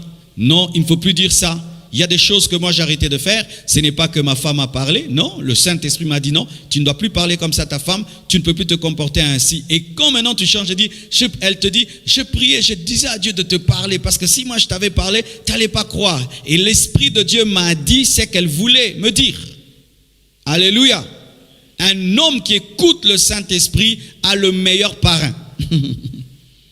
Alléluia. Parce que des fois les parrains sont absents, ils ne sont pas toujours disponibles. Mais quand tu as le Saint-Esprit dans ton mariage, tu as le parrain Saint-Esprit qui te conseille, qui te guide et qui peut te corriger, te changer. Quand même ta femme n'ose pas le faire, quand même ton mari ne le voit pas. Alléluia. Le Saint-Esprit est celui qui nous permet d'être spirituels. Et pour être un bon couple, il faut être des hommes spirituels. Quand on est charnel, c'est quand il y a de la jalousie, de l'orgueil, de la compétition, de l'insoumission, de l'infidélité. Ce sont les œuvres de la chair. C'est le Saint-Esprit qui nous rend spirituels pour ne pas produire les œuvres de la chair et produire le fruit de l'esprit qui est l'amour, la tempérance, la douceur, la bénignité, la bonté, la fidélité. C'est le Saint-Esprit qui engendre cela. Un homme marié, une femme mariée doit être ami du Saint-Esprit. Ami du Saint-Esprit. Sans cela, tu seras noyé par la chair, et la chair ne sait faire qu'une seule chose, corrompre, détruire, anéantir. Je connais des couples qui se sont mariés, tout allait bien, tant qu'ils étaient connectés au Saint-Esprit, tant qu'ils étaient spirituels, tout allait bien. Lorsque le mari est devenu charnel, le divorce est venu. Lorsque la femme est devenue charnelle, le divorce est venu. La spiritualité nous garde dans le mariage. Alléluia. Et la vraie spiritualité, pas prier seulement à l'église, parce que certains, ils prient à l'église, mais ils ne sont pas spirituels. Être spirituel, c'est produire le fruit de l'esprit. C'est pas prier, Tu peux épouser une intercesseuse et tu es malheureux parce qu'elle sait seulement prier, elle n'a aucune douceur, elle n'a pas d'amour, elle n'a pas de joie, elle n'a pas de paix, tu seras malheureux. Tu peux épouser un prédicateur, il prêche bien, mais c'est un mauvais mari. Beaucoup de prédicateurs sont des mauvais maris parce que ce sont que des bons prédicateurs, mais ce ne sont pas des vrais enfants de Dieu. Tu le fais descendre seulement de la chair, tu marches avec lui, tu vis avec lui. Il est pire qu'un païen. Il sait seulement prêcher, il sait seulement lire la Bible, mais dans la véritable vie, il ne sait pas vivre avec une femme, il ne sait pas vivre avec des enfants. Le Saint-Esprit. Alléluia. Le Saint-Esprit. Sans lui, tu ne peux rien. Et lorsque tu as le Saint-Esprit maintenant va te donner des clés. Il va te donner des clés pour être un bon mari, pour être une bonne femme. Et la première clé, c'est l'amour. Alléluia. Deuxième principe, l'amour, et que je mets avec le pardon. Alléluia. Parce que vraiment dans le mariage, on a besoin du pardon. On a besoin du pardon. C'est comme un crayon. Un bon crayon a toujours une gomme. Et un bon mariage a toujours le pardon. Quand tu fais le dessin, tu n'as pas de gomme, tu es foutu. Et quand tu te maries, tu n'as pas le pardon, tu es foutu. Parce qu'on commet toujours des erreurs. Toujours des erreurs. Tu blesseras toujours ta femme, ton mari, il y a toujours des choses, mais il faut pardonner. Tu seras blessé. Vous qui n'êtes pas encore mariés, l'homme que tu épouseras un jour te blessera. La femme que tu épouseras un jour te blessera. Et si tu n'entres pas dans le mariage avec la gomme, pardon, amour, je t'assure, tu es foutu. Alors ce sera vraiment un papier rempli des erreurs et des fautes. Et vous imaginez un papier qu'on a utilisé pendant des années et il y a tout le temps des fautes qu'on n'a jamais effacées. Après un temps, ça devient tout abîmé. Et qu'est-ce qu'on veut? On veut froisser le papier et le jeter. C'est pourquoi beaucoup de gens veulent jeter leur mariage parce que il n'a pas pardonné une année, il n'a pas pardonné 2 ans, 3 ans, 4 ans. Il y a tellement d'erreurs, tellement de fautes. Ah, on arrête le pardon. Le pardon. 1 Corinthiens 13, versets 4 à 8 nous dit ceci. La charité est patiente, elle est pleine de bonté. La charité n'est point envieuse. La charité ne se vante point. Elle ne s'enfle point d'orgueil. Elle ne fait rien de malhonnête. Elle ne cherche point son intérêt. Elle ne s'irrite point. Elle ne soupçonne point le mal. Elle ne se réjouit point de l'injustice, mais elle se réjouit de la vérité. Elle excuse tout. Elle excuse tout. L'amour pardonne tout. Elle croit tout. Elle n'est pas dans le soupçon. Elle espère tout. Elle supporte tout, même un mauvais caractère. La charité ne périt jamais. Amen. Et quand tu as l'amour de Dieu, l'amour agapé dans le mariage, l'amour agapé dans le mariage ne périt jamais. Jamais tu diras je n'aime plus ma femme. Jamais tu diras je n'aime plus mon mari. Quand tu as l'amour de Dieu pour ta femme, l'amour de Dieu pour ton mari, jamais tu diras je ne t'aime plus. C'est pourquoi il faut quitter la dimension de l'amour éros, l'amour sexuel, quitter la dimension de l'amour philéo, l'amour émotionnel et entrer maintenant dans l'amour agapé, l'amour de Dieu, où tu aimes ta femme comme Jésus aime l'église. Alléluia. Où tu aimes ton mari comme l'église aime Jésus. Alléluia. Quand tu atteins ce niveau-là, quoi que l'autre fasse, tu l'aimeras toujours parce que Dieu nous aime toujours. Mais ça, c'est un miracle. Ce niveau d'amour-là ne peut être produit que par le Saint-Esprit, où tu aimes ta femme comme Jésus aime l'église, où tu aimes ton mari comme l'église aime Jésus. Alléluia. C'est un miracle. Et il faut y arriver. Et quand tu atteins ce niveau, quelles que soient les tempêtes qui peuvent arriver dans ton mariage, tu tiendras bon. Pourquoi? Tu as un amour qui pardonne tout, qui supporte tout. Quelqu'un qui a cet amour ne tombe jamais dans la rivalité, ne tombe jamais dans l'égoïsme. Et c'est merveilleux de vivre avec une personne qui excuse tout. C'est merveilleux de vivre avec une personne qui croit tout, une personne qui espère tout, une personne qui supporte tout, une personne qui ne se réjouit jamais de l'injustice, une personne qui se réjouit de la vérité. Tu lui dis la vérité, peut dire merci, vraiment ça m'a touché, mais ça m'a changé. Une personne qui ne cherche pas les flatteries, une personne qui n'est pas malhonnête, qui ne change pas ses paroles dans les discussions. Aujourd'hui elle dit ça, elle change, j'avais pas dit ça mais j'avais vraiment dit ça. Non, une personne qui est honnête, une personne qui ne cherche pas son intérêt, une personne qui ne s'irrite point, qui ne se fâche point, une personne qui ne soupçonne point le mal, qui voit pas l'adultère partout, l'infidélité partout. Tu m'as trompé, tu vas me tromper. Une personne qui ne voit pas ça, je vous assure, une personne patiente, une personne pleine de bonté, une personne sans envie, une personne qui ne se vante jamais, une personne qui ne s'enorgueillit jamais. Mais tout le monde aimerait vivre avec une telle personne. Vrai ou faux? Si tu as l'amour, tu seras cette personne. Si tu as l'amour, tu seras cette personne. C'est pourquoi, mes frères, ne soyez pas seulement des hommes qui prient. Laissez-vous transformer par le Saint-Esprit et laissez le Saint-Esprit vous donner l'amour. Si le Saint-Esprit te donne l'amour, tu seras le meilleur mari du monde. Tu seras la meilleure femme du monde.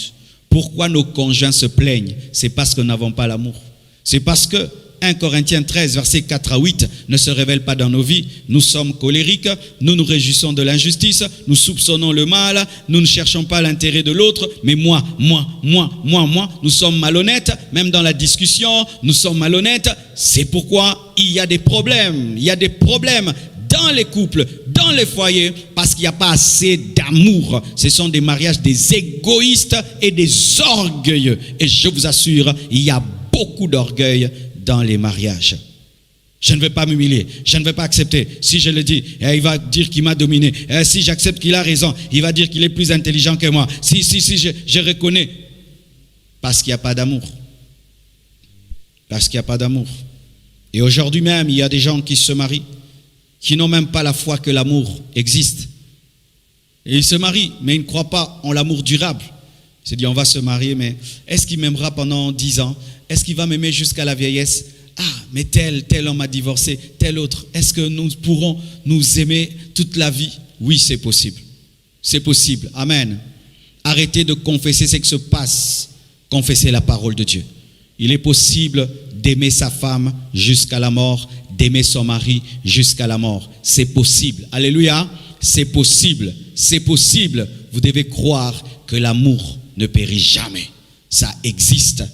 Ne regardez pas ces égoïstes qui se déchirent. Ne regardez pas ces infidèles qui se déchirent. Regardez à la parole de Dieu. C'est possible parce que l'amour ne périt jamais. Alléluia. Troisième principe, la discipline.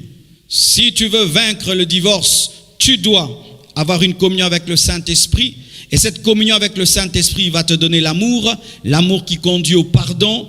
Et cette communion avec le Saint-Esprit va te donner la discipline. Dites discipline. Il est impossible de vaincre le divorce sans être un homme discipliné. 1 Corinthiens 9, versets 26 à 27, la Bible dit ceci. Moi donc je cours, non pas comme à l'aventure, je frappe, non pas comme battant l'air, mais je traite durement mon corps et je le tiens assujetti, de peur d'être moi-même rejeté après avoir prêché aux autres. Paul qui était célibataire, traitait durement son corps. Mais célibataire, traitant durement son corps, marié à Jésus, mais traitant durement son corps, à combien plus forte raison un homme qui a fait une alliance avec Dieu, mais avec une femme, avec un homme. Il n'y a pas de mariage, il n'y a pas de victoire sur le divorce sans discipline. Vous devez savoir ceci, mes frères et sœurs. Il y a des personnes, tu le trompes ou bien tu la trompes, et puis il te pardonne. Mais il y a d'autres, tu trompes une fois, c'est fini. Ah oui, vous devez savoir ça. Il y a des gens, tu commets une bêtise, ok, je te pardonne. Mais il y a des personnes, tu trompes une seule fois, le mariage est détruit. Détruit pourquoi? Tu n'as pas pu dominer ton corps. Tu n'as pas pu discipliner ta chair. Tu n'as pas pu dire non à tes envies, à tes pulsions, tu n'as pas dit non au vieil homme. Sans discipline, le mariage est comme une Ferrari qui roule à 100 à l'heure, sans frein. Vous imaginez une très belle voiture qui roule à 100 à l'heure, mais qui n'a pas de frein. Ce sera quoi? Ce sera le crash, ce sera l'accident. Pareil aussi dans le mariage. Quand tu n'as pas la discipline de tes paroles, la discipline de tes yeux, la discipline de tes oreilles, la discipline de tes mains, la discipline de tes pieds, la discipline de ta sexualité, tu vas détruire ton couple. Quand tu es marié, tu dois veiller sur ta bouche. Tu ne peux pas dire à quelqu'un n'importe quoi. Des gens qui sont mariés, mais qui donnent des compliments aux femmes comme ça.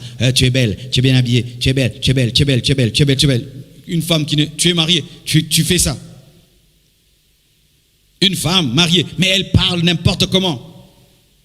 Un homme marié, mais il regarde des choses. Une femme mariée, elle entend des hommes qui la draguent. Elle les laisse la draguer. Elle n'a pas la discipline des oreilles. Elle laisse les gens lui donner des conseils, même des conseils qui vont détruire son couple. Elle écoute. Des hommes mariés qui touchent bizarrement les femmes. Moi, je ne crois pas en ces hommes même qui sont mariés, qui touchent les femmes à la hanche. Jamais je ne toucherai une femme, que ma femme, à la hanche. Mais il est marié, il touche, même les sœurs comme ça. Je ne peux pas, pourquoi je vais te toucher? Et d'autres même, ils dansent et ils touchent. Je ne peux pas danser avec une autre femme que ma femme. Jamais. À moins que ce soit ma sœur, c'est tout. Ou ma mère, ou mon enfant. Mais toi seulement. Non. On va danser quoi? Ou je te touche la hanche, et puis on se regarde dans les yeux, mais vous faites ça dans les fêtes. Bilanda landa. C'est ça vraiment les chrétiens.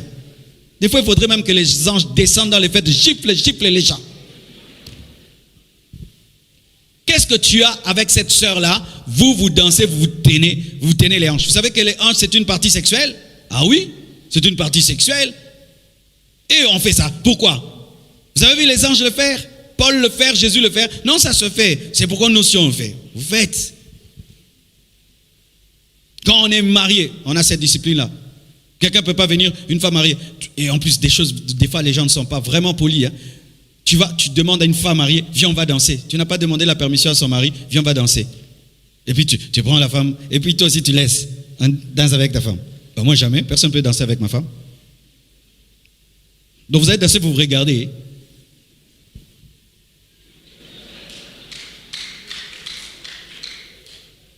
Même si vous mettez la chanson chrétienne, sans effet, votre chanson chrétienne là. Il y a des gens qui tombent même avec des chansons chrétiennes. Ils draguent sous la chanson chrétienne. Moi, je suis contre ce christianisme modernisé là qui n'a pas de sens. Moi, je n'y crois pas. Tu veux rester dans le mariage, tu dois être discipliné. Tu dois te discipliner. Amen. Hein? Tu dois traiter durement ton corps. Tu ne dois pas être gentil avec ton corps. Tu ne dois pas être gentil avec tes émotions. Tu ne dois pas être gentil avec tes sens. Tu ne dois pas faire tout ce que tes sens te demandent. Mais tes sens te disent, je veux voir. Toi aussi, tu vas voir. Mais tes sens te disent, je vais écouter. Tu vas écouter. Je vais toucher. Tu vas toucher. Non! Quand tu es marié, tu dois être discipliné. Et cette discipline commence quand on est célibataire.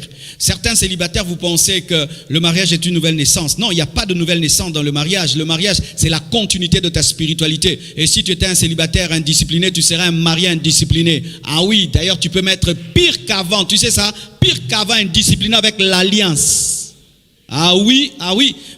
Des fois, nous pensons que le fait de venir devant le pasteur et qu'il vous bénit, et puis il va me transmettre sa discipline. La discipline ne se communique pas par imposition des mains. Ça se communique par l'œuvre de la croix et par la révélation, et toi-même tu acceptes. Aujourd'hui, tout se communique par imposition des mains. Archi faux. Est-ce que je peux t'imposer les mains la connaissance de la Bible, hein? Tu ne lis jamais la Bible, je t'impose la main, la Bible que je connais, tu l'as? Non, il y a des choses que toi-même tu dois faire avec Dieu, comme être discipliné. Alléluia. Et donc, si tu es déjà un célibataire qui touche, un célibataire qui regarde, qui parle, quand tu vas te marier, tu vas continuer cela. Et c'est pourquoi je demande ceci aux sœurs, lorsque tu veux épouser un homme, tu dois tenir compte de sa discipline déjà dans le célibat et dans les fiançailles. Et si déjà tu sens que ton fiancé est un indiscipliné, malgré qu'il est avec toi, il regarde toutes les autres femmes, malgré qu'il est avec toi, il donne tout le temps des compliments à toutes les femmes, malgré qu'il est avec toi, il est tout le temps, tu sens qu'il n'est pas calme, laisse cet impudique là, laisse ce potentiel divorcé là.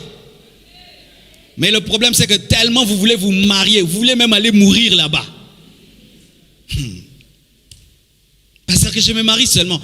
On ne dit jamais ça, que je me marie seulement. Non, que je me marie bien. On ne se marie pas seulement, on se marie bien. Et vaut mieux rester seul si tu n'as pas encore trouvé que tu es marié à un indiscipliné. Pendant que tu es toute belle, tu as 25 ans, 23 ans, il regarde à gauche, à droite. Maintenant, quand tu auras 45 ans, lui, il aura des yeux partout. Comme les êtres vivants qui sont devant le trône. Ils ont des yeux partout. Ouais, ma soeur, tu es belle, tu es jeune comme tu es là. Ce garçon-là n'arrive pas à se concentrer que sur toi. Et maintenant, quand tu vas lui faire 7 bébés, quand tu auras 45 ans, tu penses qu'il va regarder que toi? Alors que tu es à ton point maximum de beauté, tu ne le satisfais pas. Et tu penses maintenant quand tu vas vieillir, tu vas le satisfaire. C'est un signe que tu dois t'en aller. C'est un indiscipliné. Il n'y a point de victoire sur le divorce sans la discipline. Car la chair détruit le mariage. La chair détruit le mariage. Il faut la crucifier. La chair, il faut la crucifier. Si tu veux vaincre le divorce, tu dois crucifier ta chair. Tu dois laisser le Saint-Esprit crucifier ta chair. Tu dois laisser Christ crucifier ta chair. Tu dois accepter que la parole crucifie ta chair. Et s'il y a un secret que j'aimerais vous donner pour crucifier vos chairs, priez dans la présence de Dieu et laissez la présence de Dieu brûler votre chair. Il y a plusieurs manières de prier. Il y a certaines personnes qui prient seulement pour demander des choses à Dieu, d'autres seulement pour adorer, d'autres pour chasser les démons. Mais il y a aussi des dimensions, tu te tiens devant Dieu et tu as conscience de la sainteté de Dieu, de la présence de Dieu. Et cette sainteté de Dieu comme un feu brûle la chair, la consume et la garde à la croix. Et quand tu dis Amen, tu sens que tu es vacciné. Ouais, tu sens ça, que tu es vacciné.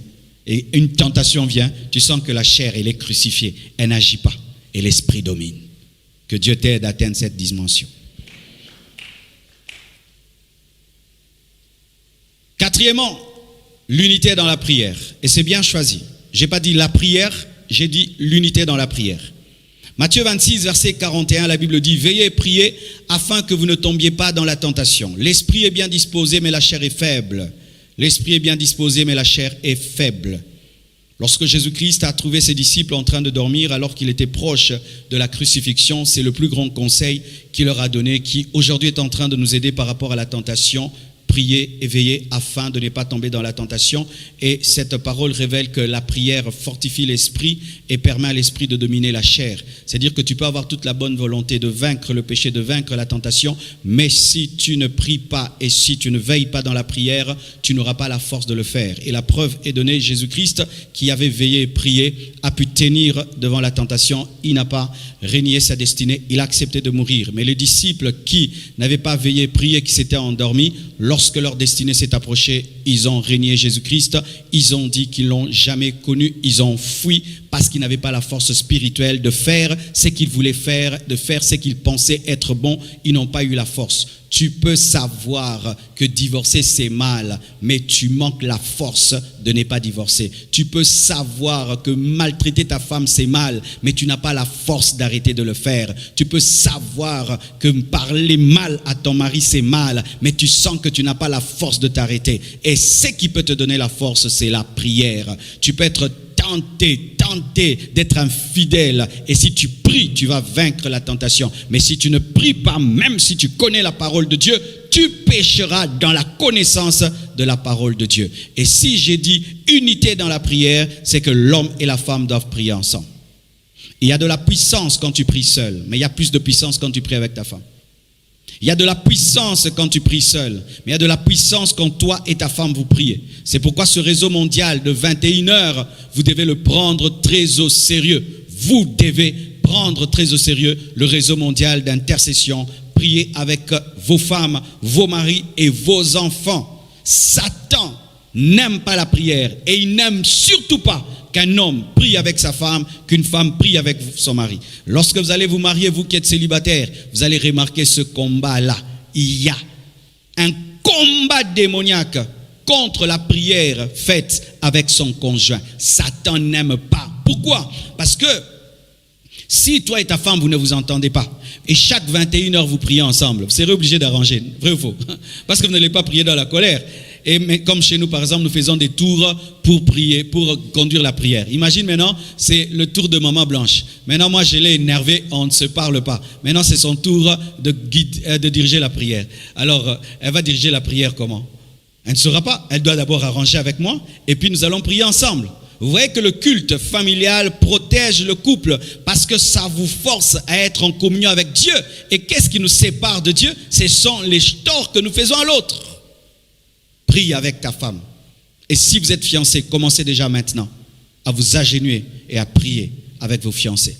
J'avais un ami pasteur, quand il voulait choisir une femme, il voulait l'épouser. C'est ce qu'il faisait. Si la sœur l'aime bien, elle dit « Ah, tu m'aimes bien? Ok, mais tu sais que je suis un homme de Dieu, que je prie beaucoup. Ok, viens me voir tel jour. » La sœur vient et dit « Ok, on va prier. » Il a fait prier 5 heures du temps.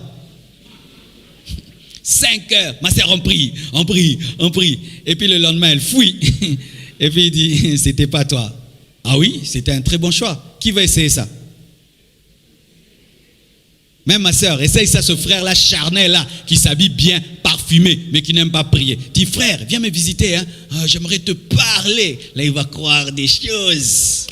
Elle dit, et puis quand tu le reçois maintenant, ne lui dis pas que vous allez prier longtemps. Mais toi-même, tu sais que même ferme les yeux, je vais te recevoir dans la prière. Seigneur Dieu, je te confie ces moments. Oh, non. Et puis, on va prier pour l'église. On va prier pour les âmes perdues. On va prier pour le Congo. On va prier pour les présidents. On va prier pour le Rwanda. On va prier pour l'Ouganda. On va prier pour le Burundi. On va prier pour le réconfinement. On va chasser le corona. Au moins, on va faire la mission. Mais si tu sens l'autre, il est dedans vraiment.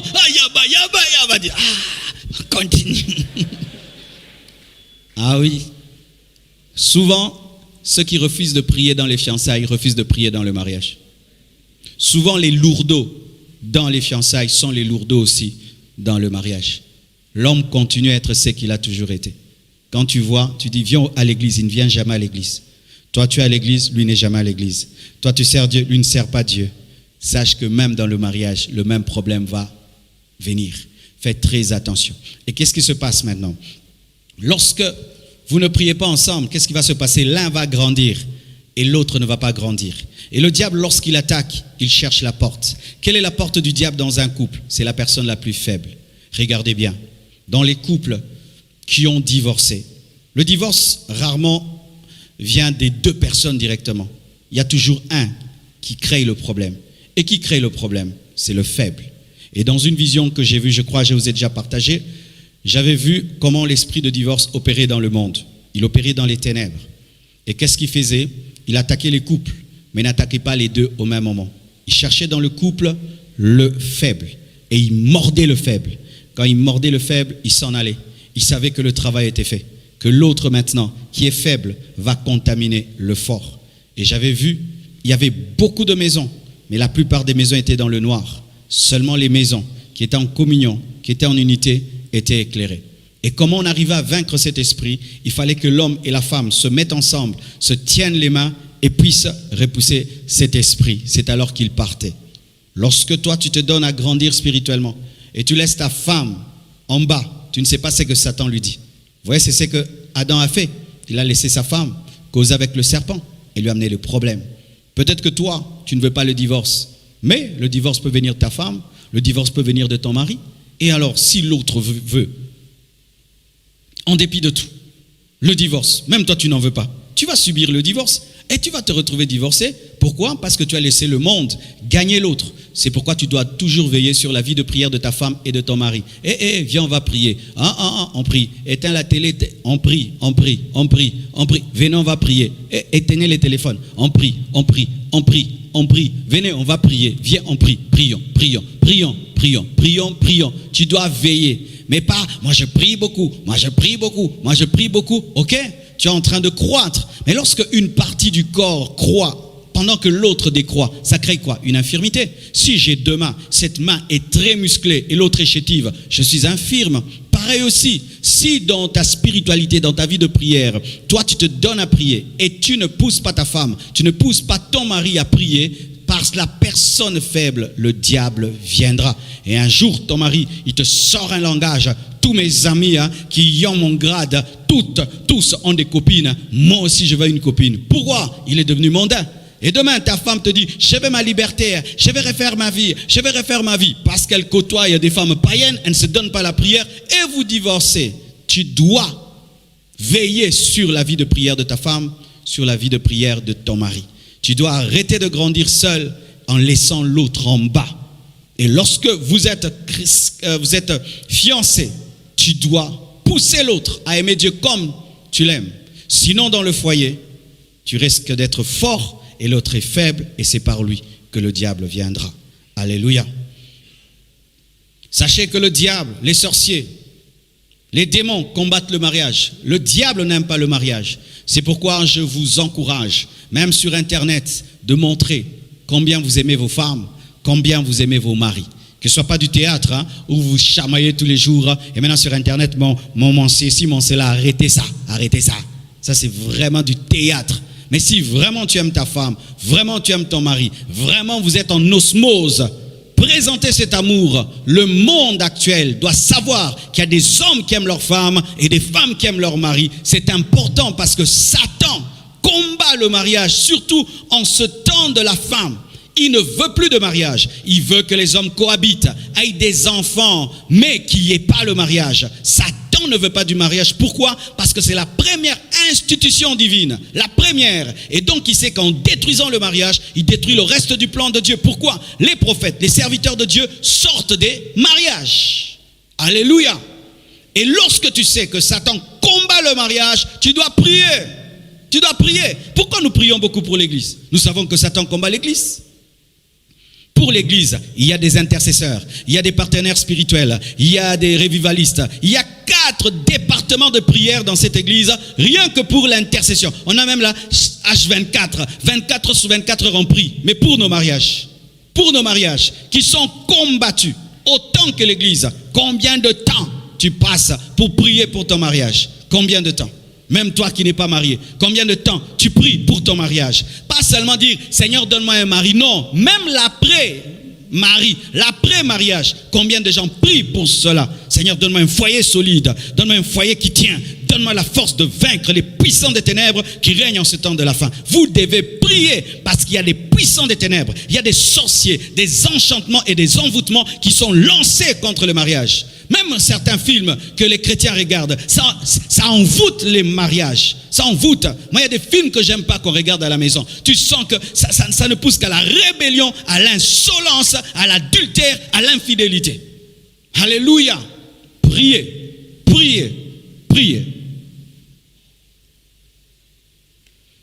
6e, j'ai fait ça dans quoi? 5e, c'est pour savoir si vous me suivez.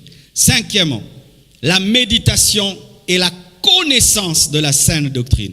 Pas seulement la méditation, mais la connaissance de la saine doctrine. Vous savez, il y a une chose est de méditer la Bible. Une chose est de finir par connaître la saine doctrine. Beaucoup de gens se limitent à méditer la Bible. Méditer la Bible, c'est dire que, basiquement, il finit de prier, il prend quelques versets bibliques, il lit, c'est tout. Il faut faire l'étude biblique. Amen. Il faut faire l'étude biblique. C'est-à-dire, il y a des fois, tu lis la Bible pour la connaître de manière générale de Genèse, Apocalypse. Ça, tu la connais généralement, tu l'as lu. Il y a maintenant, tu commences à traiter des sujets. Tu dis, je vais traiter le sujet mariage dans la parole. Et aujourd'hui, avec Internet, avec nos Bibles électroniques, tu peux bien traiter cela. Tu traites. Je veux connaître la doctrine biblique sur le mariage. Et tu travailles ça pendant même une semaine, même si tu n'es pas pasteur, pour connaître qu'est-ce que la Bible dit sur le mariage. Connaître. Lisez la Bible. Mon frère, lorsque tu mènes ta vie sur base des convictions bibliques des autres, tu n'as pas de forte conviction. Quand tu déclares des choses, mais si c'est la conviction de l'autre, tu n'as pas de forte conviction. Tu dois avoir tes propres convictions bibliques qui proviennent de ta propre méditation de la parole.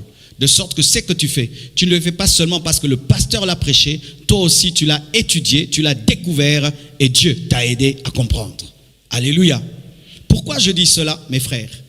Je vous donne d'abord le verset. Psaume 119, verset 11. Psaume 119, verset 11. La Bible dit ceci, je peux avoir le verset. Psaume 119, verset 11. La Bible dit, « Je serre ta parole dans mon cœur afin de ne pas pécher contre toi. » Je serre ta parole dans mon cœur afin de ne pas pécher contre toi.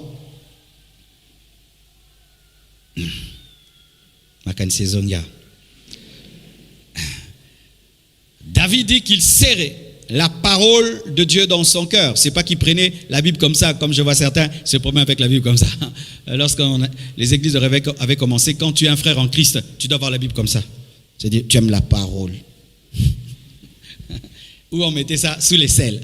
Ah frère, les frères aiment la parole. Non. Serrer la parole dans ton cœur, c'est mémoriser la parole, pratiquer la parole, obéir à la parole. Amen. C'est te remémorer la parole. Quand tu es face à la tentation, tu dis, il est écrit. Il est écrit. Il est écrit. Satan veut te dire de faire le contraire. Il est écrit, mon corps est le temple du Saint-Esprit. Fais comme tout le monde. Il est écrit, mon corps est le temple du Saint-Esprit. Fais comme tout le monde. Il est écrit, mon corps est le temple du Saint-Esprit. C'est ça, serrer la parole dans ton cœur. Lorsque le diable veut te dévier, tu t'accroches à un verset biblique. Mais comment tu peux t'accrocher à un verset biblique si tu ne le connais pas, si tu ne lis jamais la Bible? Les mariés lisent la Bible s'ils sont des pasteurs. Non, la Bible n'est pas pour les pasteurs. C'est pour tout chrétien. Lisez la Bible et connaissez la sainte doctrine. Pourquoi? Parce que si tu ne connais pas la sainte doctrine au sujet du mariage, le diable va détruire ton couple par ton ignorance. Il va te présenter des versets bibliques. Il va te présenter ceux qui enseignent la polygamie. Vous savez qu'il y a des pasteurs qui enseignent la polygamie. Il y a des pasteurs même qui ont 4-5 femmes sur base de la parole de Dieu. Ils présentent l'Ancien Testament. Ils disent, mais non, Abraham a eu des femmes, Jacob a eu des femmes. Mais quand tu as la connaissance des Écritures, tu vas comprendre que dans la parole, il y a ce qu'on appelle la volonté parfaite de Dieu et la volonté permissive de Dieu. La volonté parfaite de Dieu, c'est un homme, une seule femme. Lorsqu'on tombe dans la loi, c'est la volonté permissive. Mais lorsque Jésus-Christ est venu, il a ramené l'homme au jardin d'Éden, disant un homme, une femme. Alléluia. Mais lorsque maintenant certains vous enseignent la parole selon l'Ancien Testament, ils vous disent, mais non, mais c'est écrit dans la parole. Est-ce que tu es plus saint qu'Abraham? Tu es plus saint que Jacob? Mais moi, je suis dans une alliance supérieure à la loi. Et moi, je ne peux pas appliquer la vie de Jacob parce que Jacob n'est pas mon modèle, Abraham n'est pas mon modèle, Christ est mon modèle. Et Christ me dit ceci, que même pour être diacre, il faut être mari d'une seule femme. C'est-à-dire que la condition même pour servir dans l'église, il faut être mari d'une seule femme. Vous savez que si, donne-moi la main, je vais parler. Vous savez que si David vient dans cette église, il ne va même pas être diacre. Vous savez que si Jacob vient dans cette église, il ne sera même pas diacre. Pourquoi? Parce qu'il n'est pas mari d'une seule femme. Mais oui. Pour que David soit serviteur dans cette église, il doit abandonner toutes ses femmes et garder une seule. Est-ce qu'au Congo? Mais oui, c'est écrit dans la parole que pour être diacre, il